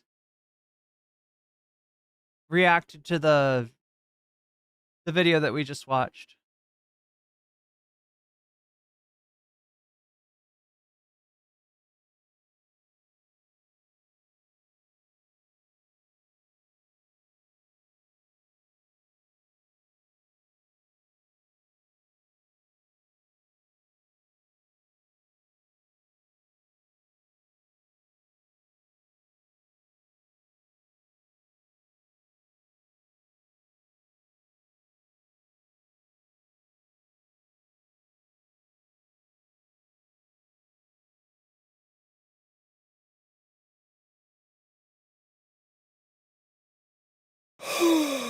Dear Ethan Klein, you can't litigate public opinion. This is true. Oh, yeah. Ethan. He actually did go off on Adam. Well, he went off on Adam. He just didn't respond to anything that Adam has like Adam asked some pretty pointed questions about what is going on with the takedowns, right? He didn't respond to any of that, but yeah, he has said a lot of shit and continues to say a lot of shit about Adam. How has the new better Hasan been working out for LonerBox? Yeah, he's a few zero spaces away from Hasan's numbers. Ethan Klein, a content creator who I have had a huge disdain for since the beginning of time, has recently been caught up in numerous different controversies that more recently have shifted into tense political territory. A brief TL. Where are we at on the poll? It looks like we're running out of time to get the extra bonus topic. 51% of you are voting for Elon Musk cheats at video games. 19% of you want a visit to the Spanko therapist, which, you know, I don't blame you. And then What If It Hissed and Council of Geeks is tied at 15%. 156 of you have voted. So if you haven't voted yet, now is the time to do it. We are getting towards potentially the end of the evening. I will last as long as I can, but again, I hurt my arm / chest. I don't know what I did, chat. I tripped and I fell and on my roommate's shoes, of all things, that are just like laid out in the hallway as you come into the house. So, but yeah, I was curious about why does Ethan have so many haters? Is the first section here. Ethan and Aubrey, Ethan and Mika, Ethan sues Snark.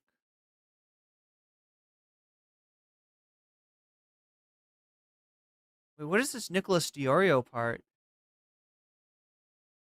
In a friendly-ish way, I guess, Nicholas Diorio. Now, whilst in a live stream, Nicholas Diorio, as he stupidly does quite frequently, ended up showing his inbox on Twitter, to which Nicholas.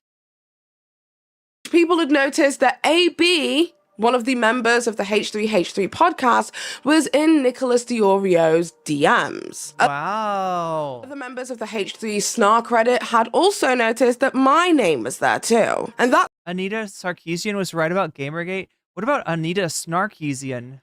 Started the whole, we don't like Paige, she supports yada yada yada. Now, I have had a parasocial love-hate relationship with Nicholas Diorio for quite some time. Really? Interesting. I respect him as a content creator. I think he's fucking fantastic at what he does. Even yeah, I always said his production quality is pretty high, but I lost some respect over him sweeping for Ethan like this. I don't agree with Nicholas Diorio, to be perfectly clear. I don't agree with the guy on a lot, but I had a certain degree of begrudging respect up until recently. This whole Nicholas. This whole Ethan Klein thing.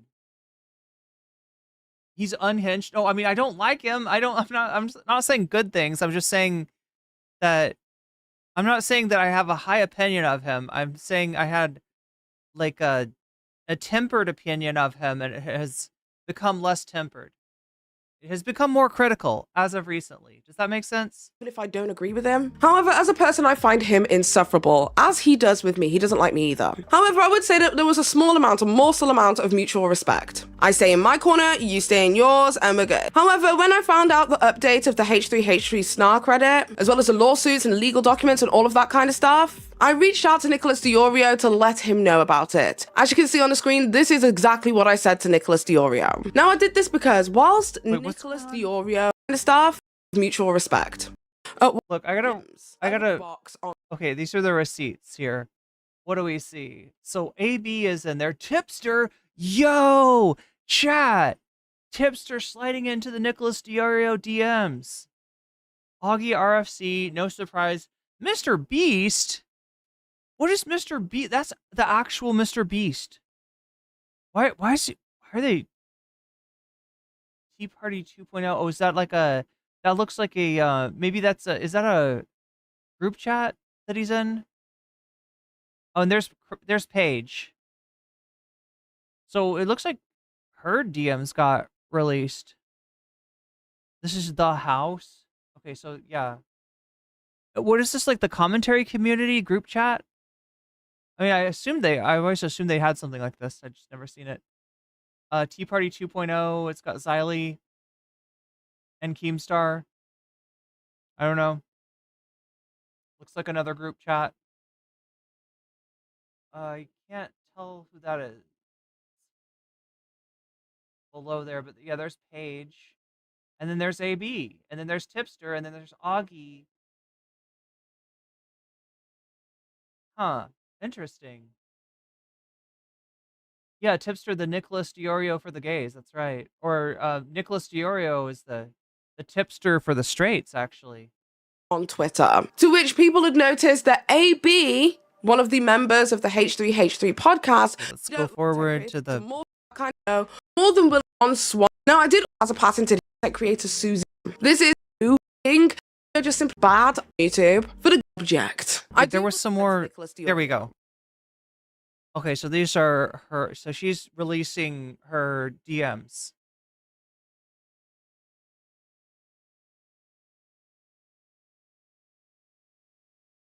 It starts off, just leaving you a tip. Ethan Klein has been abusing the copyright system despite his history of fighting fair use.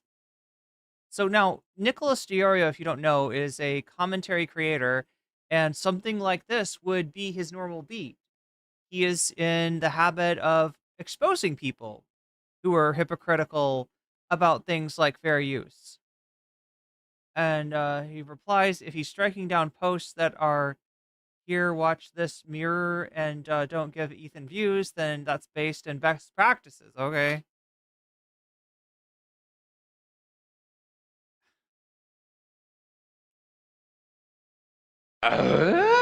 Narwhal _ super chatted $10.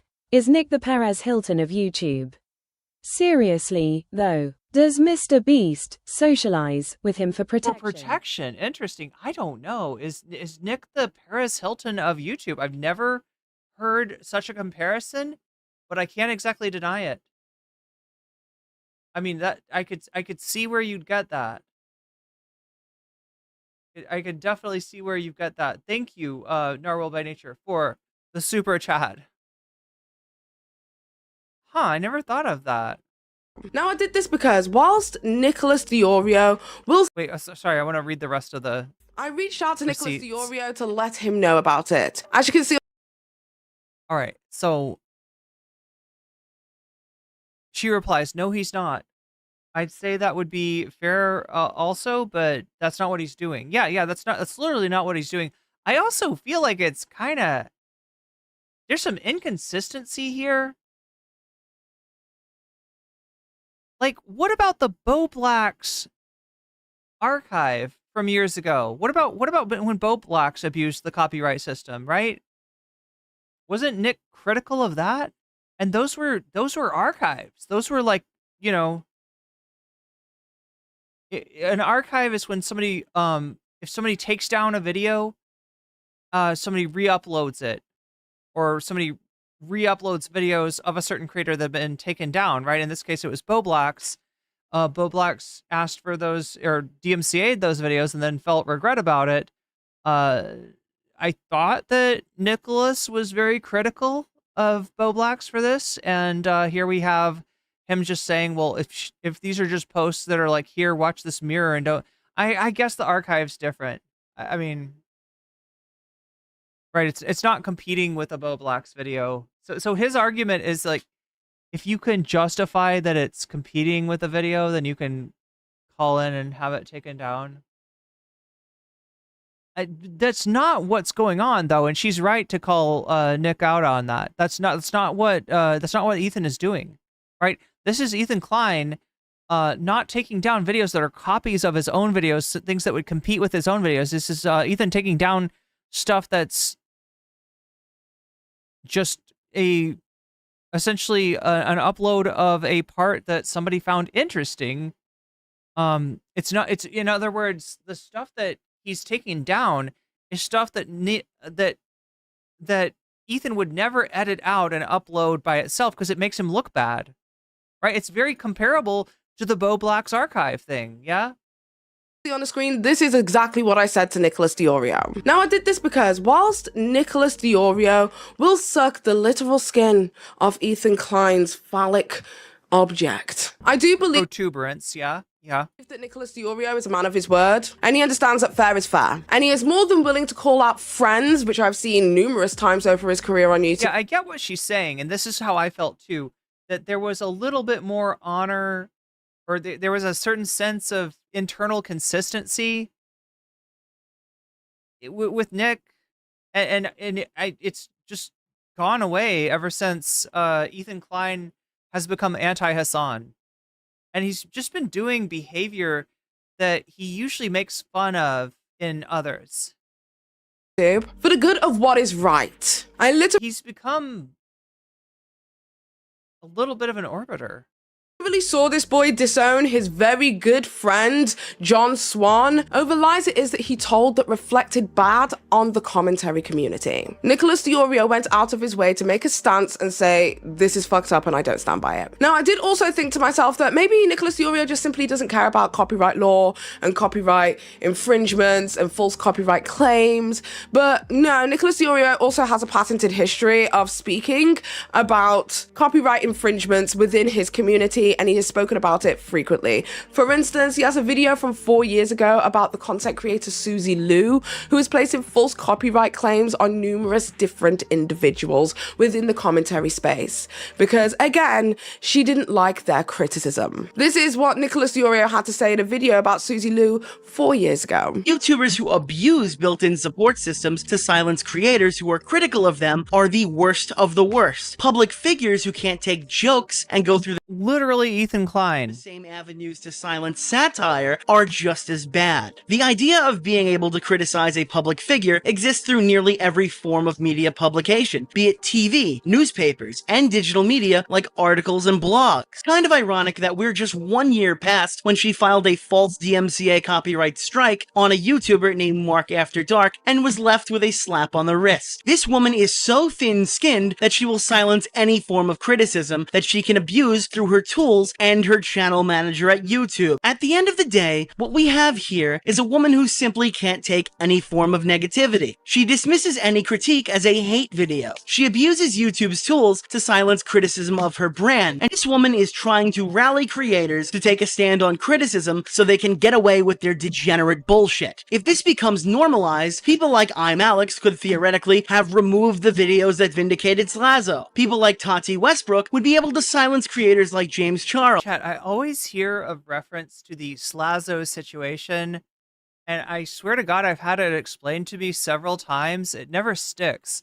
I can never remember what the Slazo situation. Slazo was proven innocent after being accused of something.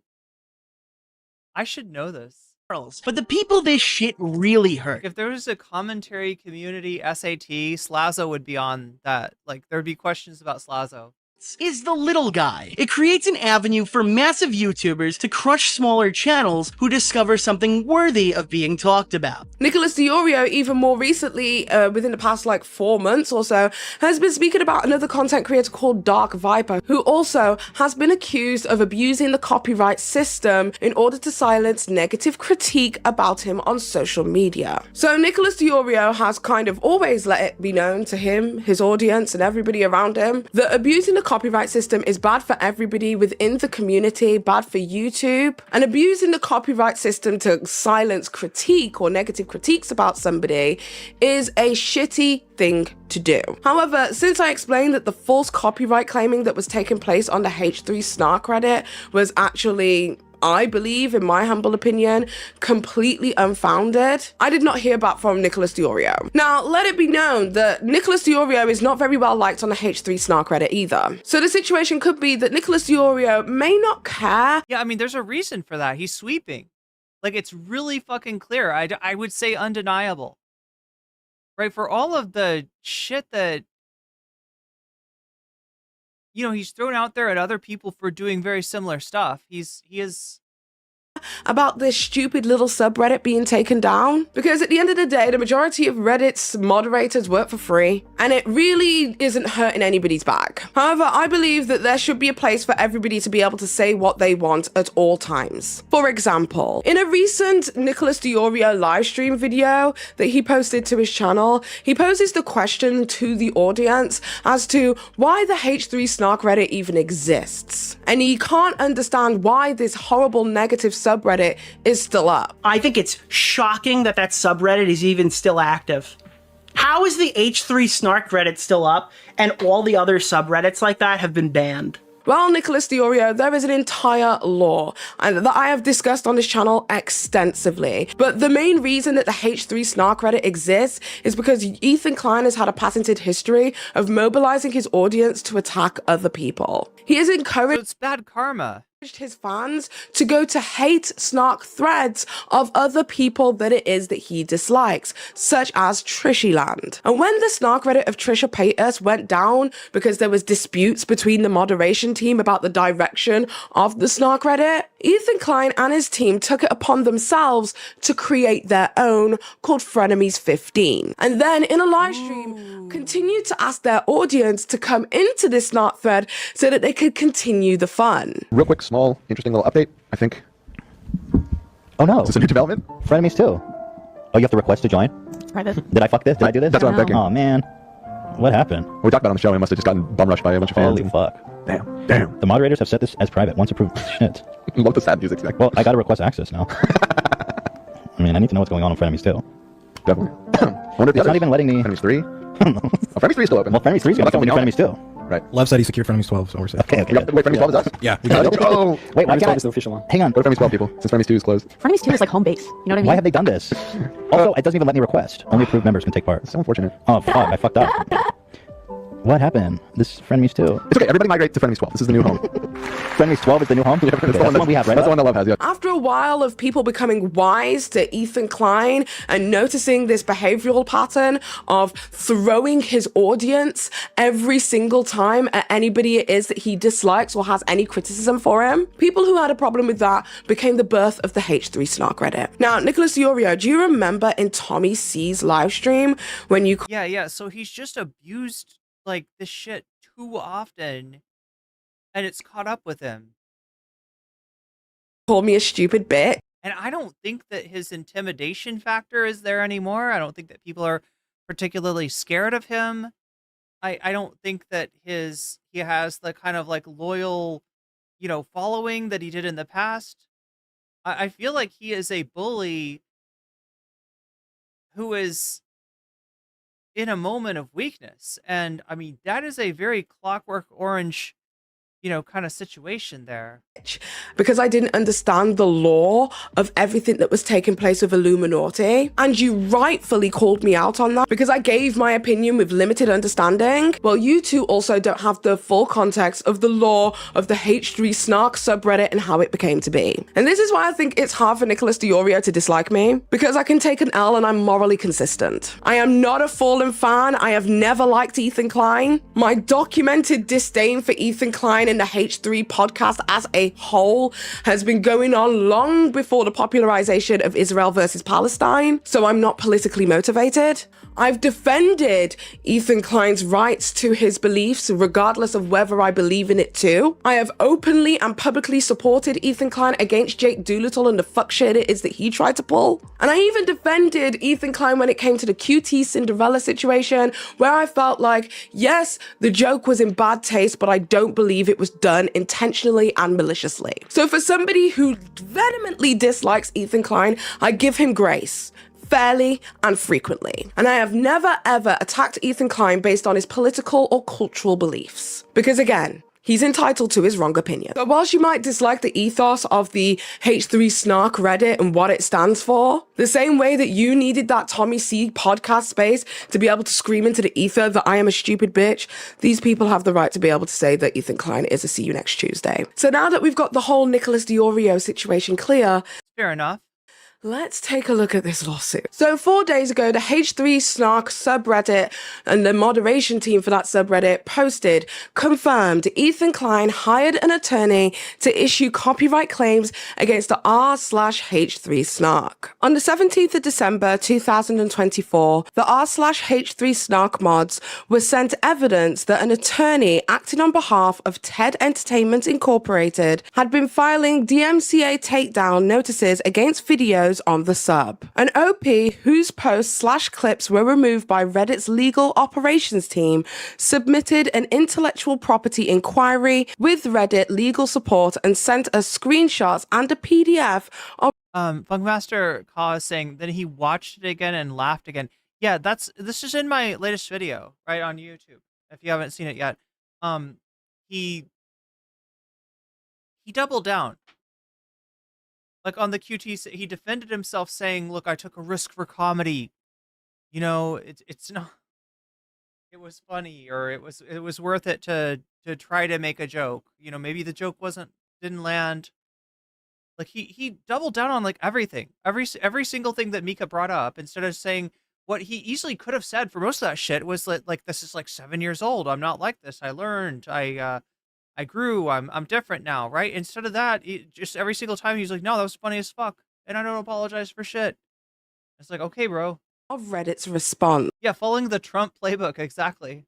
Now, what's H3H3/Ethan said about clipping his videos in the past? On January 25th, 2020. If I recall correctly, the Ethan and Trish drama was mostly caused by Trish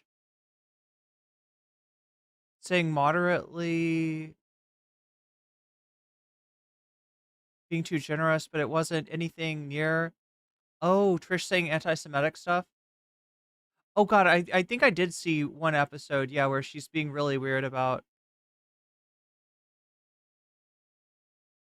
Ethan announced on air that he was opening up the H3 IP to the world after being inspired by Hasan Piker and the Hassan Abbey industrial complex. He was excited that clips from his non-members and members-only content could... The way she says Hasanabi, it sounds like I'm imagining it's some place in the UK called Hassan Abbey. Possibly help others gain some financial stability and even give them a chance to grow on their own YouTube channels. H3 talked about how excited they were that they opened up their IP on the show more than once. I am opening our IP. Yeah, Trish has got a ton of baggage from what I've seen. To the world. This is a message with peace and love. You can now make your own H3 podcast. That's right, everyone. I guess you could. What you mean? That's not what I mean. Oh, That's okay. not what I mean. No. Gotcha. You can't make a fake H3 podcast. Although you probably could, actually, because I don't think anyone would mistake it. I mean, if it's a parody, you can do whatever you want. Anyone would mistake it. So our IP is open. I got inspired by Hasan. He has that. We've seen most of this. What is this H3 hypocrisy? Let's take a look at this really quick.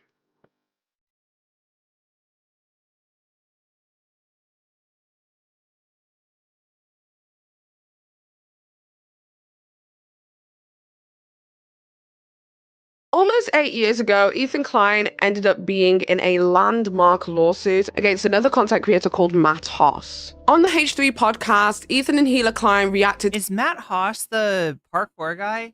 To some of this guy's content. However, Matt Hoss felt as if them just reacting to his content wasn't transformative and that was his intellectual IP that they were stealing. Ethan and Hila Klein basically swiped back and said, you're just upset that we are criticizing you and that's why you're trying to take it down by abusing the copyright system. So on the 25th of May 2016, Ethan and Hila Klein went onto the H3 podcast channel and basically told their viewers that they are being sued.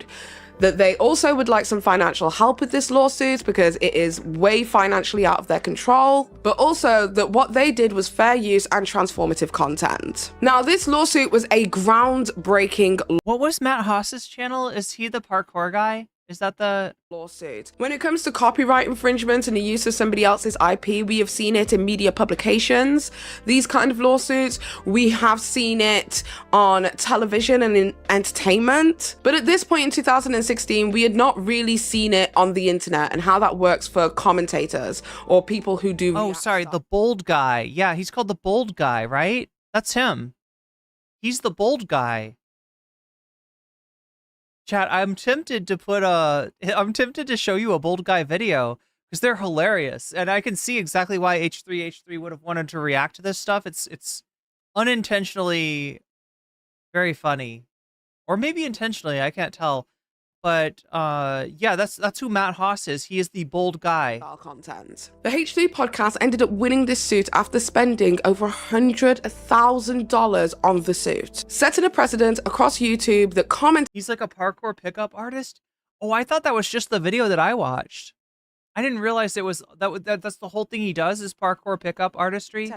Is transformative. Oh yeah, and then there's the parkour girl content, allowing literally everybody, including. Yeah, I'm tempted to like watch one of his videos, but again, Chad, it seems like asking for trouble. If he's that litigious, I mean, I guess he kind of got shut down, at least on the H3 thing, which is great, but. Myself, who work on this platform, to be able to critique and commentate and use clips to illustrate our subject matter without fear of copyright infringement. After a lengthy battle, McGoggles, Gavin's awesome. Ethan and Keela Klein, aka H3H3 Productions, won the lawsuit filed against them for copyright infringement, and it's being called a huge victory for YouTube. YouTuber Matt Haas sued H3H3 Productions for copyright infringement and defamation back in February of last year. H3H3 used Haas's video titled Bold Guy vs. Parkour Girl as content for their— Oh my god, we're watching it. No, it's the bald guy. He's gonna sue us all, chat. We're all gonna get served. Reaction style video. If the door knocks, don't open it, okay? It's somebody trying to serve you with papers. They intercutted clips of their reactions with the original video. Matt Haas alleged that they used too much of his original video and sued them for copyright infringement. He also issued a copyright takedown of their original video. And then Ethan and Keela made a video when they got sued. Yes, we are being sued for copyright infringement, and it's been hanging over our lives like a cloud these past months. Yeah. We are being sued by Bold. So yeah, the bold guy. A Matt Haas zone. And I think the heart and soul of this is like that he doesn't like that we made fun of him, and so he's suing us. So I mean, like, here's the thing, right? YouTube, from my understanding, like looked at Gila and Ethan as like the little guy in this situation, right? That this is like, this became emblematic of all YouTubers who have ever dealt with bullshit copyright claims. And finally, you know, there's a chance to get behind somebody and support them against the person making the claim. And for the record, I mean, from what I remember of their reaction to the bold guy, it wasn't a sniper wolf, it wasn't an XQC, it was a real reaction.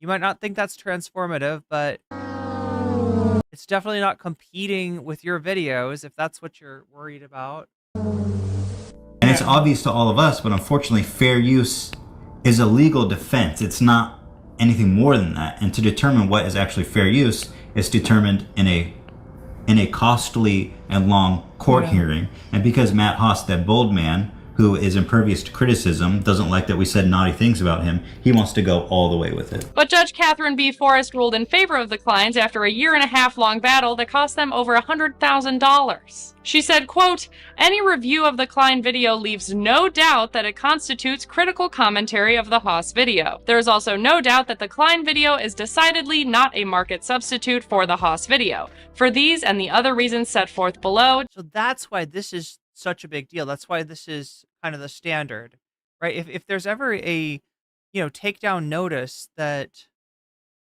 I feel is mistaken, right? That this is the, you know, YouTube basically asks me to explain why I think the copyright claim is invalid, and usually it'll incorporate this as part of it.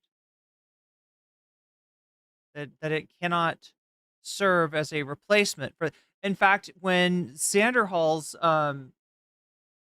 sysadmin, when Vash's sysadmin tried to take my channel down for reacting to Xanderhall, this was the reason that YouTube said, no, we will not take her video down. Defendant's use of clips from the Haas video constitutes fair use as a matter of law. They've now re-uploaded their reaction video, and Ethan tweeted, "We won the lawsuit! Video coming soon. Huge victory for fair use on YouTube." Now, since this moment, Ethan Klein has kind of been put up there as like the god of fair use and fair dealings laws. And whenever there is a content creator who is finding themselves in a really sticky copyright infringement situation, Ethan Klein has frequently offered his help. For instance, there was a situation with another content creator called Spillsash, who had been served a copyright strike or a copyright notice from the company Superbam. We all know who Superbam is, girl. They are infamous for this. They copyright claimed some content that was in Spillsash's video that actually originated from a Trisha Paytas video. And Ethan Klein made it very well known and public that anybody who attempts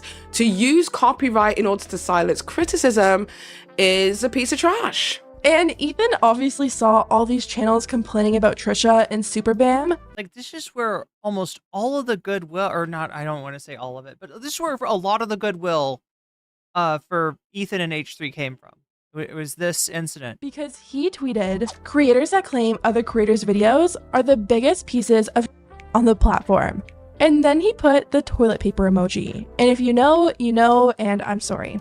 Ethan was also if you know, you know. What am I supposed to know about the toilet paper emoji? replying to some tea channels, trying to help them out and walk them through the disputing process. He replied to Spillsash and said, "Superbam just does what people authorize/direct them to do." There was also another situation with ABBA and Preach. I do believe this was last year, so only a couple of months ago, where ABBA and Preach were getting copyright claimed by Jubilee. And Ethan Klein, who hasn't really always had the friendliest relationship with ABBA and Preach, offered his contact, his details, and his help with the lawyer it is that he used for his own lawsuit that he won to help assist ABBA and Preach against Jubilee. This came so left. Oh God, I remember seeing these videos. Yeah, and I've had trouble with Jubilee as well. Field for ABBA that he literally in a way that I feel like I don't see from a lot of other content creators, and it can only take as being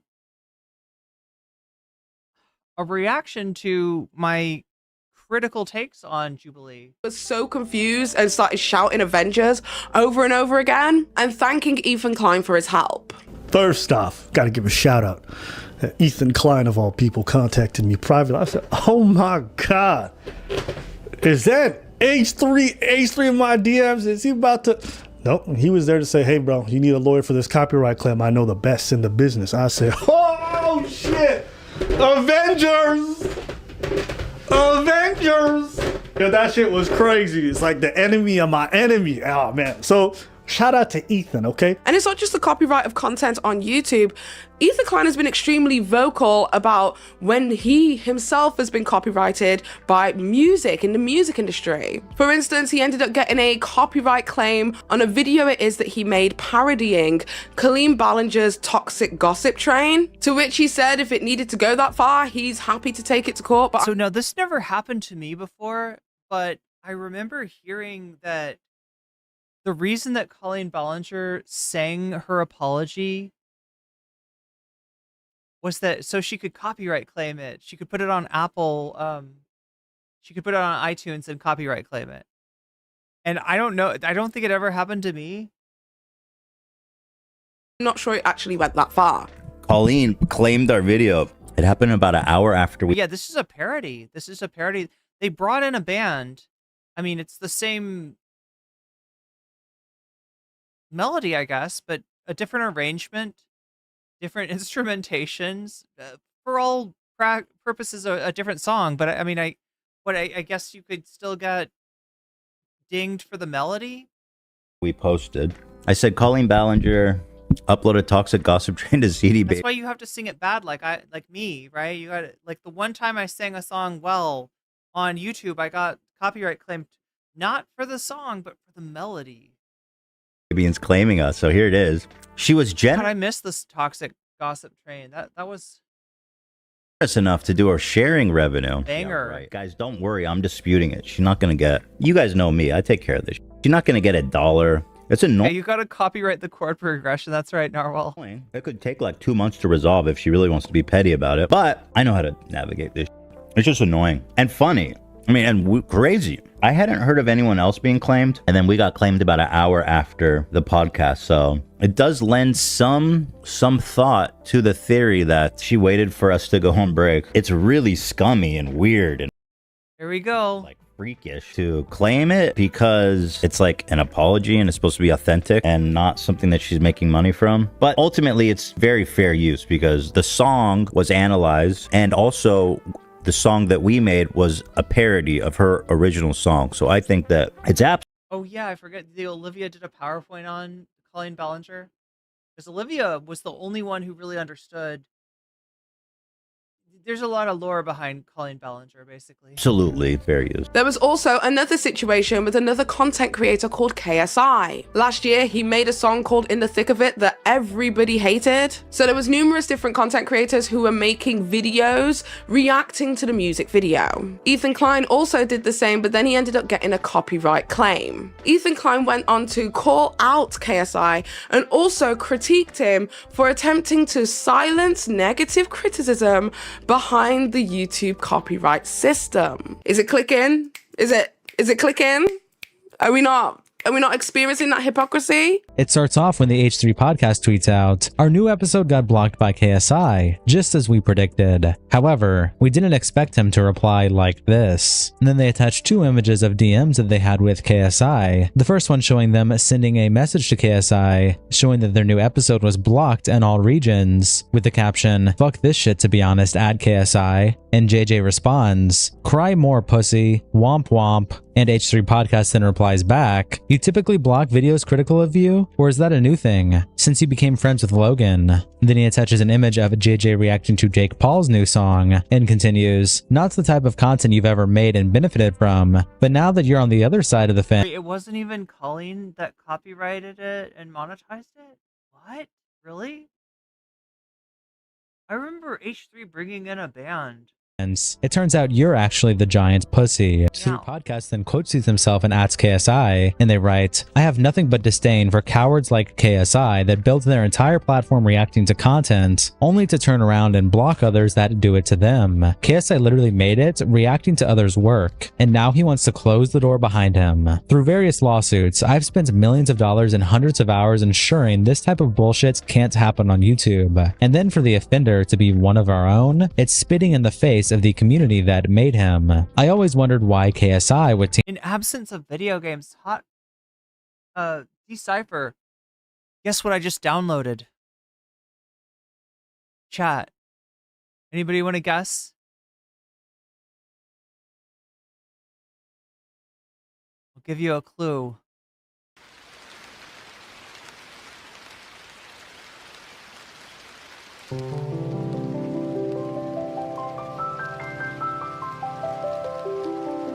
Somebody gifted this to me on Steam a long time ago, and I forgot about it. But I have. I now have Final Fantasy VII on my computer. We'll have to do it like for, I don't know, maybe a subathon on Twitch or something. Because this is a many hour video game. team up with Logan Paul for anything, considering what a serial scammer and irredeemable psychopath he is. Why have all your pets died, Logan? But now I can see why. They are both scumbags that's only interest is fleecing their audience for as much money as possible. And thanks for the weeks of content now, bitch. Nicholas Diorio responds, "This is a great take, if you omit all the context, lol," and attaches the DM of KSI saying, "Cry more, womp womp." However, Ethan Klein and Gila Klein's brand, Teddy Fresh, have also been called out for infringing on other people's IP. Yeah, Ellen, don't hold your breath for Ethan to say anything critical about Destiny.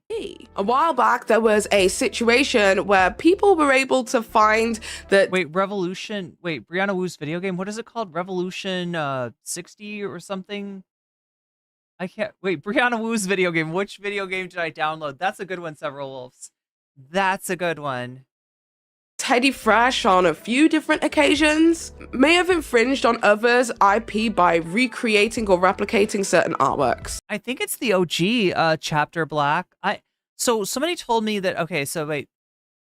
7 is the one with polygons, right?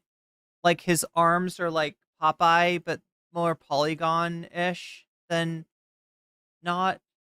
So that's the OG, right? Is with polygons. And then somebody did a version where they like kind of fixed the art.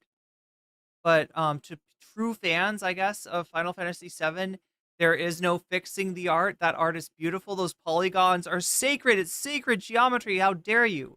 How dare you try to fix it, right? So there's a little bit of a controversy there.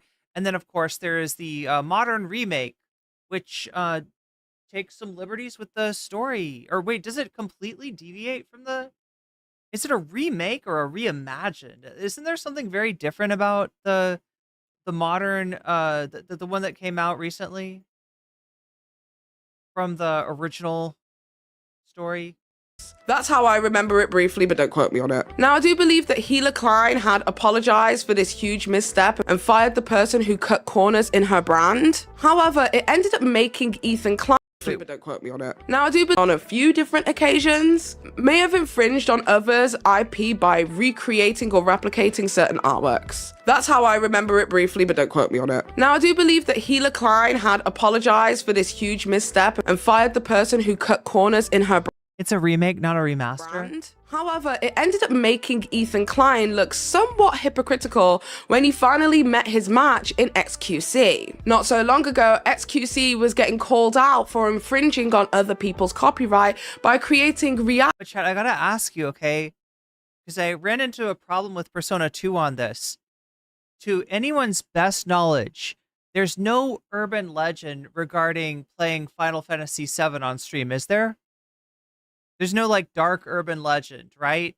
Associated with this game. Because I assumed that wouldn't actually be a thing. But when it comes to 90s video games, I guess you never can assume. Content that many people did not deem as transformative, and that Ethan felt was directly siphoning viewers from the original content. Now, let me make this clear. XQC is very liberal with his reactions. So I do believe that Ethan Klein in this situation does have some relevant... Final Fantasy VII isn't a remake, but saying what it is a bit of a spoiler, so I should just hold on for that one. I don't have that video game, chat. Is that the one that people want me to play, or do people want me to play the OG?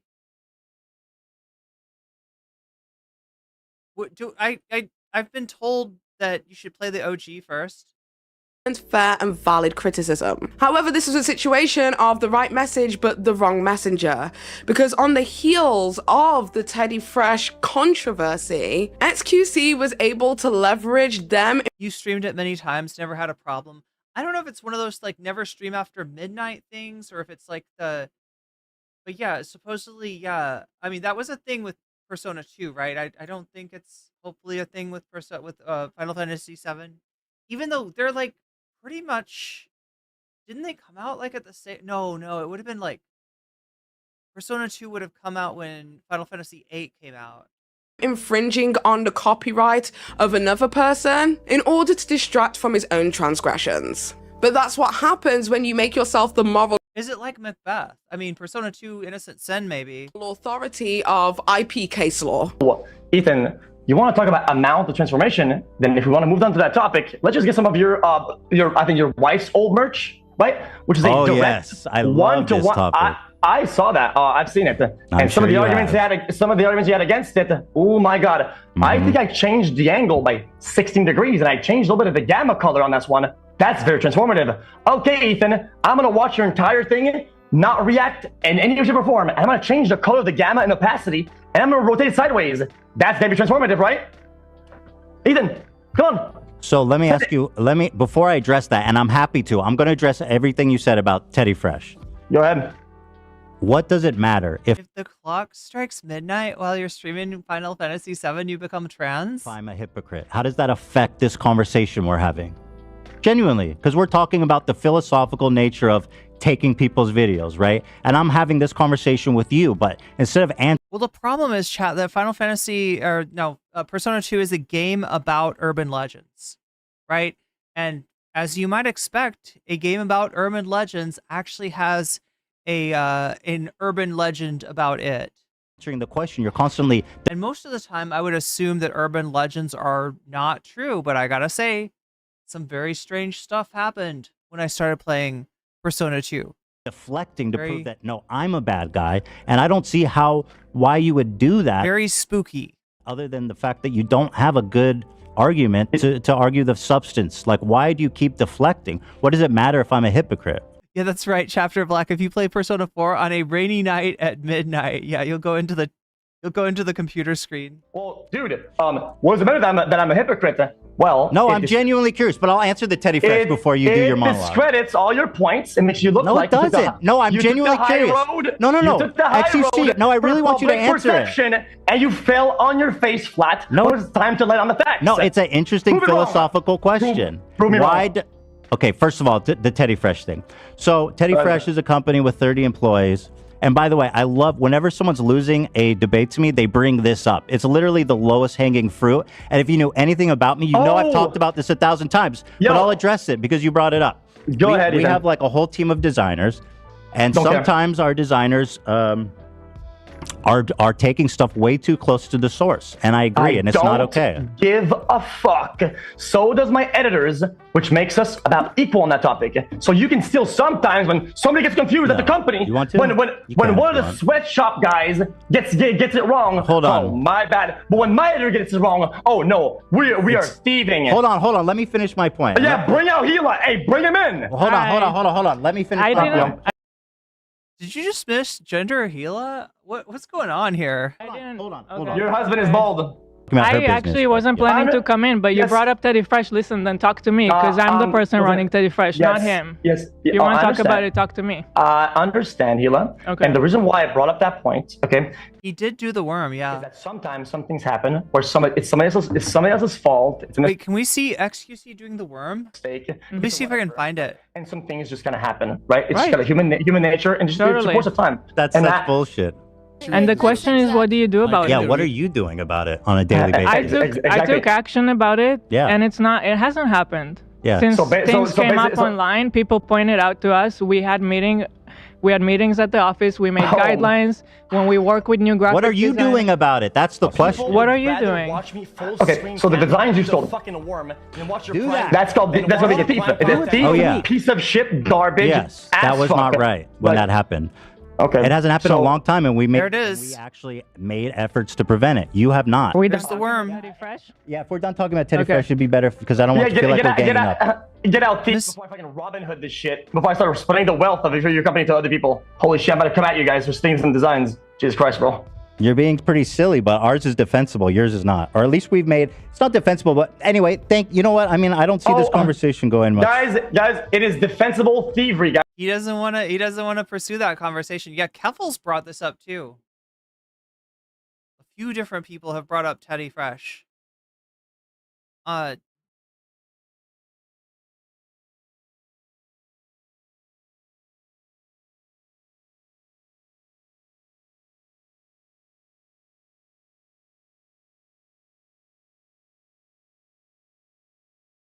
Oh, his first language is not oh no, I didn't think he intentionally misgendered Gila. I just thought it was just surprised.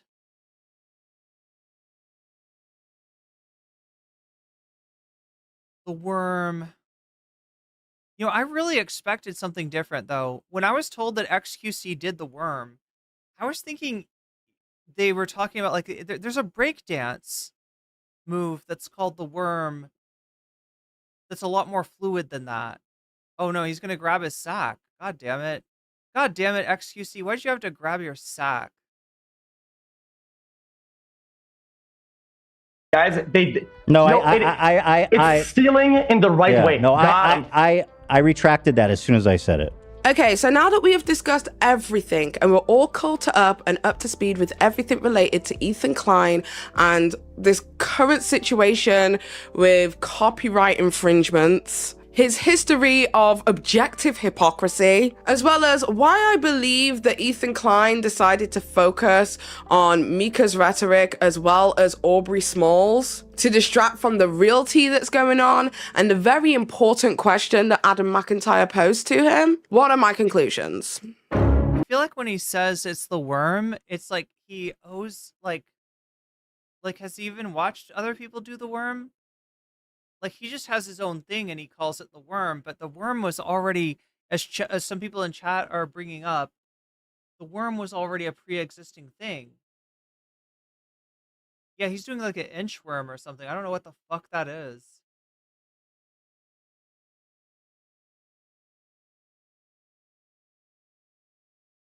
I don't know what's going on here.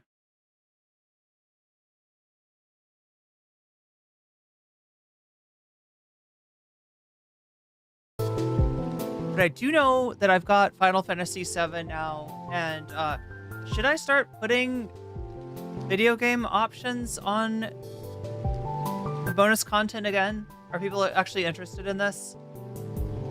I'd have to find a way to do it, I don't know, like on Twitch or something. I mean, it's not like I can't post video game content on YouTube. It's just that, like, that's not what most people who watch my channel are looking for. So maybe if we make the Twitch channel, I don't know, more of the variety stuff. He's doing the bookworm. I mean, that's what Tifa's doing. All that money and an ugly ass house and those weird, like, that weird giraffe. I don't understand, like, some of the stuff that he spends money on. And that shirt, do you remember his Trump shirt? Do you remember XQC's Trump shirt? Like, he went to Aiden Ross's house when Trump was over just to fucking glaze Donald.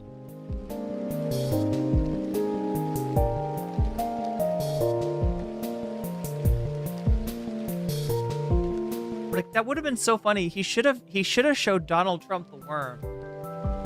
Like,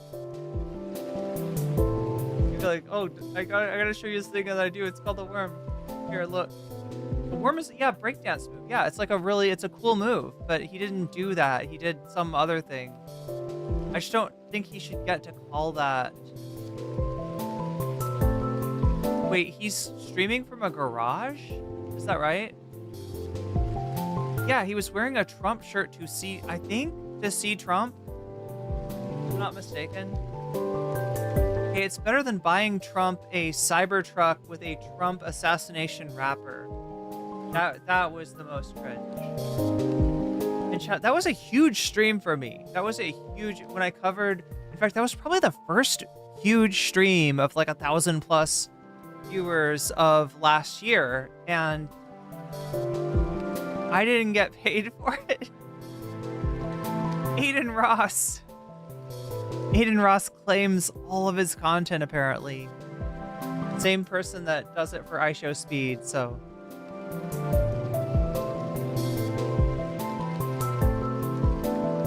A tattoo of eye makeup? Yeah, I mean, is that permanent makeup or something like that? I've heard of this. Or some people get like eyeliner.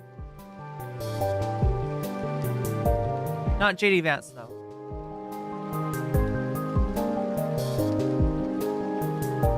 It just looks like a garage.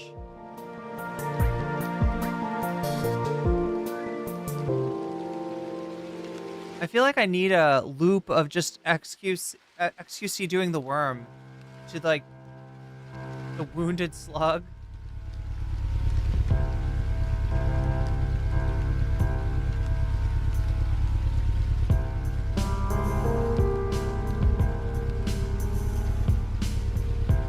He dances just as good as the breakdancers at the Olympics this year. No, stop! I gotta stop this. He keeps grabbing his sack.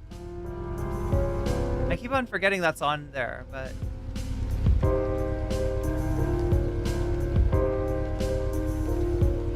mean, this music is vibe. I need to speak to his hairstylist. Wait, you aged 5 years that day, the day that XQC did the worm? I was really expecting he was going to do some breakdancing, and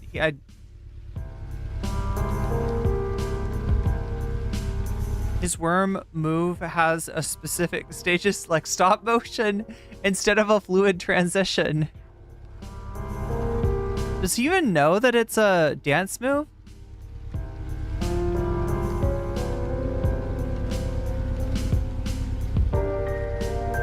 Oh my god, chat, the poll has not budged. 176 of you have voted.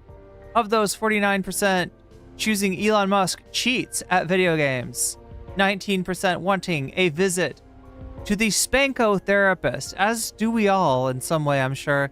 And tie for third place with What If All Hits Odin Trip and Council of Geeks at 16%.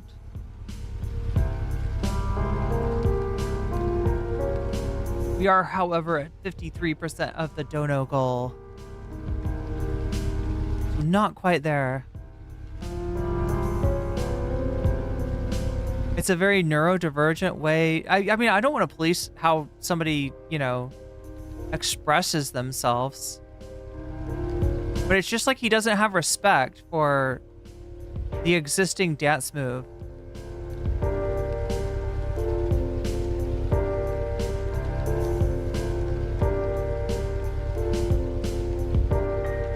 Play the old Final Fantasy VII first. While it's not necessary to enjoy the new Final Fantasy VII stuff, you want a standpoint to appreciate the newer stuff.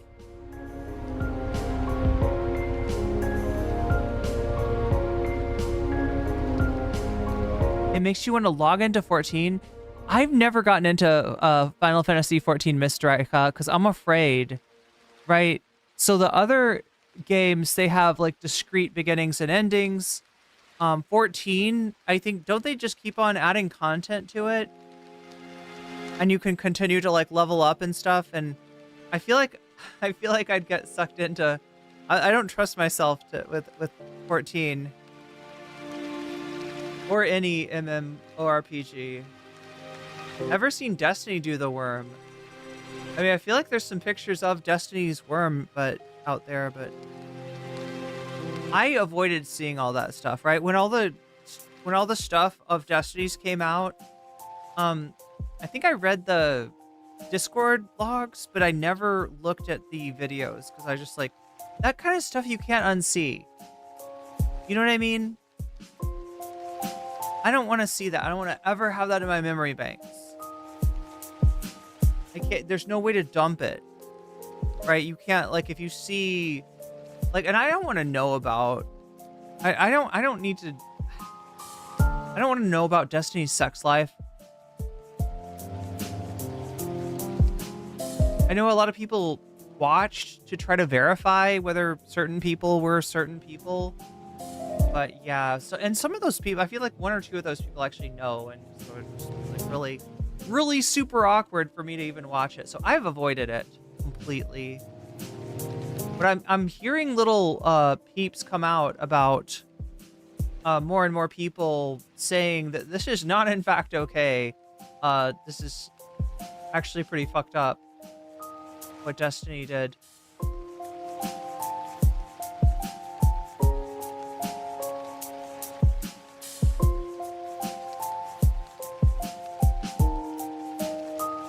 You saw them and you're scarred for life. I can imagine. Yeah, I did. I was too. Same thing with the Vosh folders, right?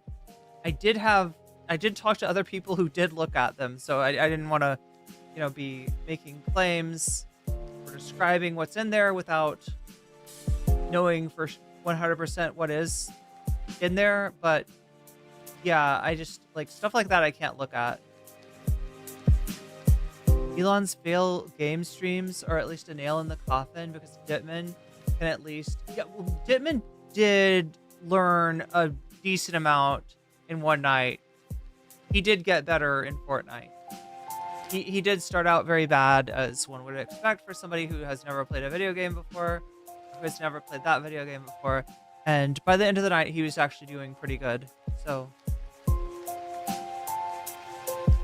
I never got to cover how that all ended up, right? I covered the Adrian Dittman gaming stream with Connor Eats Pants, but I never got to tell you that that night, both, there's an article that came out detailing exactly who Adrian Dittman was. And at the same time, Elon Musk banned that article from Twitter and claimed to be Adrian Dittman himself. Seems like an obvious attempt to save his friend Adrian's privacy. I still maintain that the two of them shared an account. I think that they set it up on purpose so that the account would leave breadcrumbs pointing to Elon. And I wouldn't be surprised if Elon might have, borrowed the account, or that some of the Adrian stuff might actually be Elon. Like, it just seems like the kind of joke that Elon would find hilarious. So I'm not convinced he didn't do that. I still stand by the shared account theory.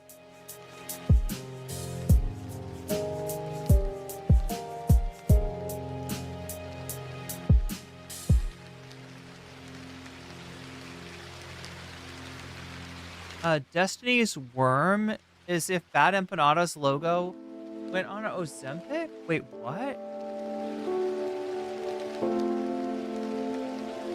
Has the article been verified? Oh, yeah, actually the article was researched by Maya Premru, a notorious hacktivist, I guess you'd call Maya. And so, yeah, and when you when we finally got to hear the voice of Adrian, so Adrian Dittman is a man of German heritage in, I think, actually his late 20s. So who did grow up in the places that Adrian Dittman claims to have grown up in, and currently resides in Fiji, and is just extremely privileged, extremely wealthy person. But yeah, they were able to verify that. Great seeing Maya breaking the story. Maya at first did not get credit for the story because the outlet that it came out in, The Spectator, is a relatively conservative one. I don't know. They just didn't want to give Maya credit because she's trans, or what. But yeah, that's how the Elon story turned out, and it's just like, I mean, Elon Musk is cringe either way. From what we've been finding out lately, he is cringe even in his attempts to flex on Path of Exile players. Elon's failed game streams are the nail in the coffin because of Dittman. Oh yeah. I was scion of a family wealth just oozes from Patreon. Yeah, zero self-awareness. That's why it was so believable that it was Elon. That's why it really felt like it could. What I'm surprised of is that a voice like that could come out of a 27-year-old. That's what kind of blows my mind. But yeah, when you hear him talk, it's not the exact, he doesn't sound exactly the same as he does as Elon, but it's close enough where you can actually imagine this dude doing that voice. So I think that, yeah, I think sometimes it was Adrian, sometimes it was Elon. That's exactly why The Spectator cut out any citation of her breaking the story. They're a weird conservative outlet. From Turf Island, yes.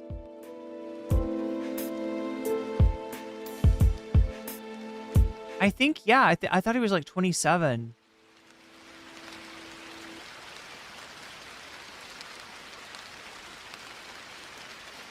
All right, chat. Well, I will try to. Maybe I'll put that up there tomorrow. When I stream next, maybe I will add a Final Fantasy VII option, or the other option would be I need to finish Fallout New Vegas, but I'm at the Alex McLafferty part, and I kind of feel goofy because like you're supposed to assassinate Alice McLafferty in Fallout New Vegas, and I know you're supposed to probably do it with like a stealth boy or something like that, but it's just so weird, like unaliving somebody in a. I mean, I know it's a video game, right? That's what you're supposed to do. It just. But yeah, and also I kind of got to the point where I hadn't played it long enough there where I didn't know, I wasn't sure what I was doing. The last time that I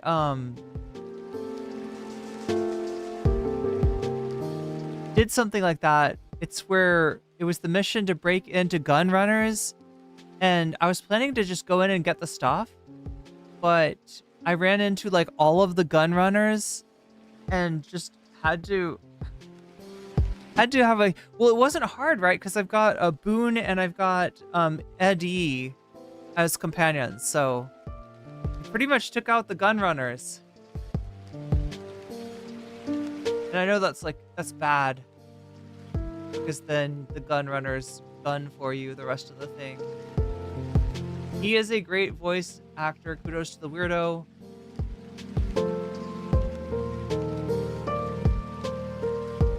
Elon being a pay-to-win gamer makes so much sense. He's the classic kid with the mom's credit card, but instead of the credit, yeah, it's the mom's emerald mine. That's right. The fact his parents moved to South Africa they moved to South Africa specifically because they wanted to take part in apartheid? What? I didn't know that. I know they moved from South Africa.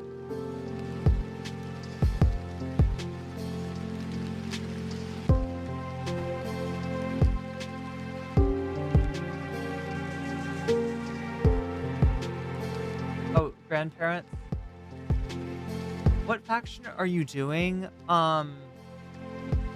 Well, I haven't even met, what's his name, Yes Man yet. So I don't think I've met all the factions, but definitely not Legion.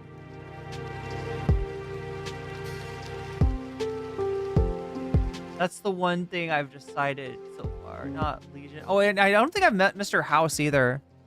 I still have not gone into Vegas for whatever reason. Yeah, I need to play that again. Finish that.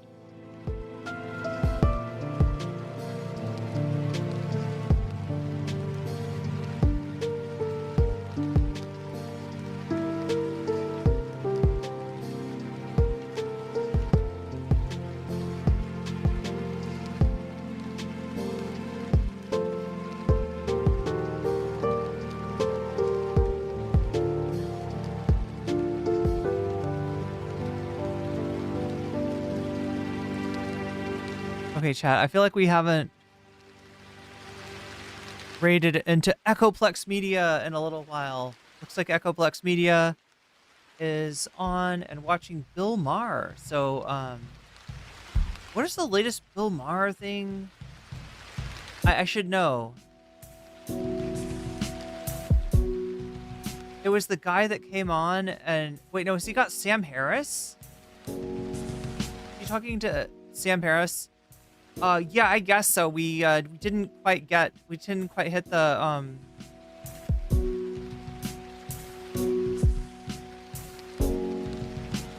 quite hit the sub goal, but again, chat, I kind of started fairly late. Yeah, I will be back on with more stream tomorrow. Hopefully it'll come on a little earlier too, because I know that makes it easier for all of us. I've gotten in the habit of staying up way too late, especially after injuring myself late at night. That was rough, but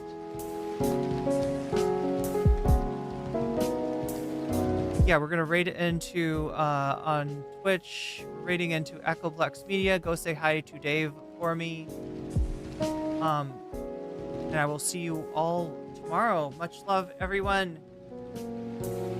Moe.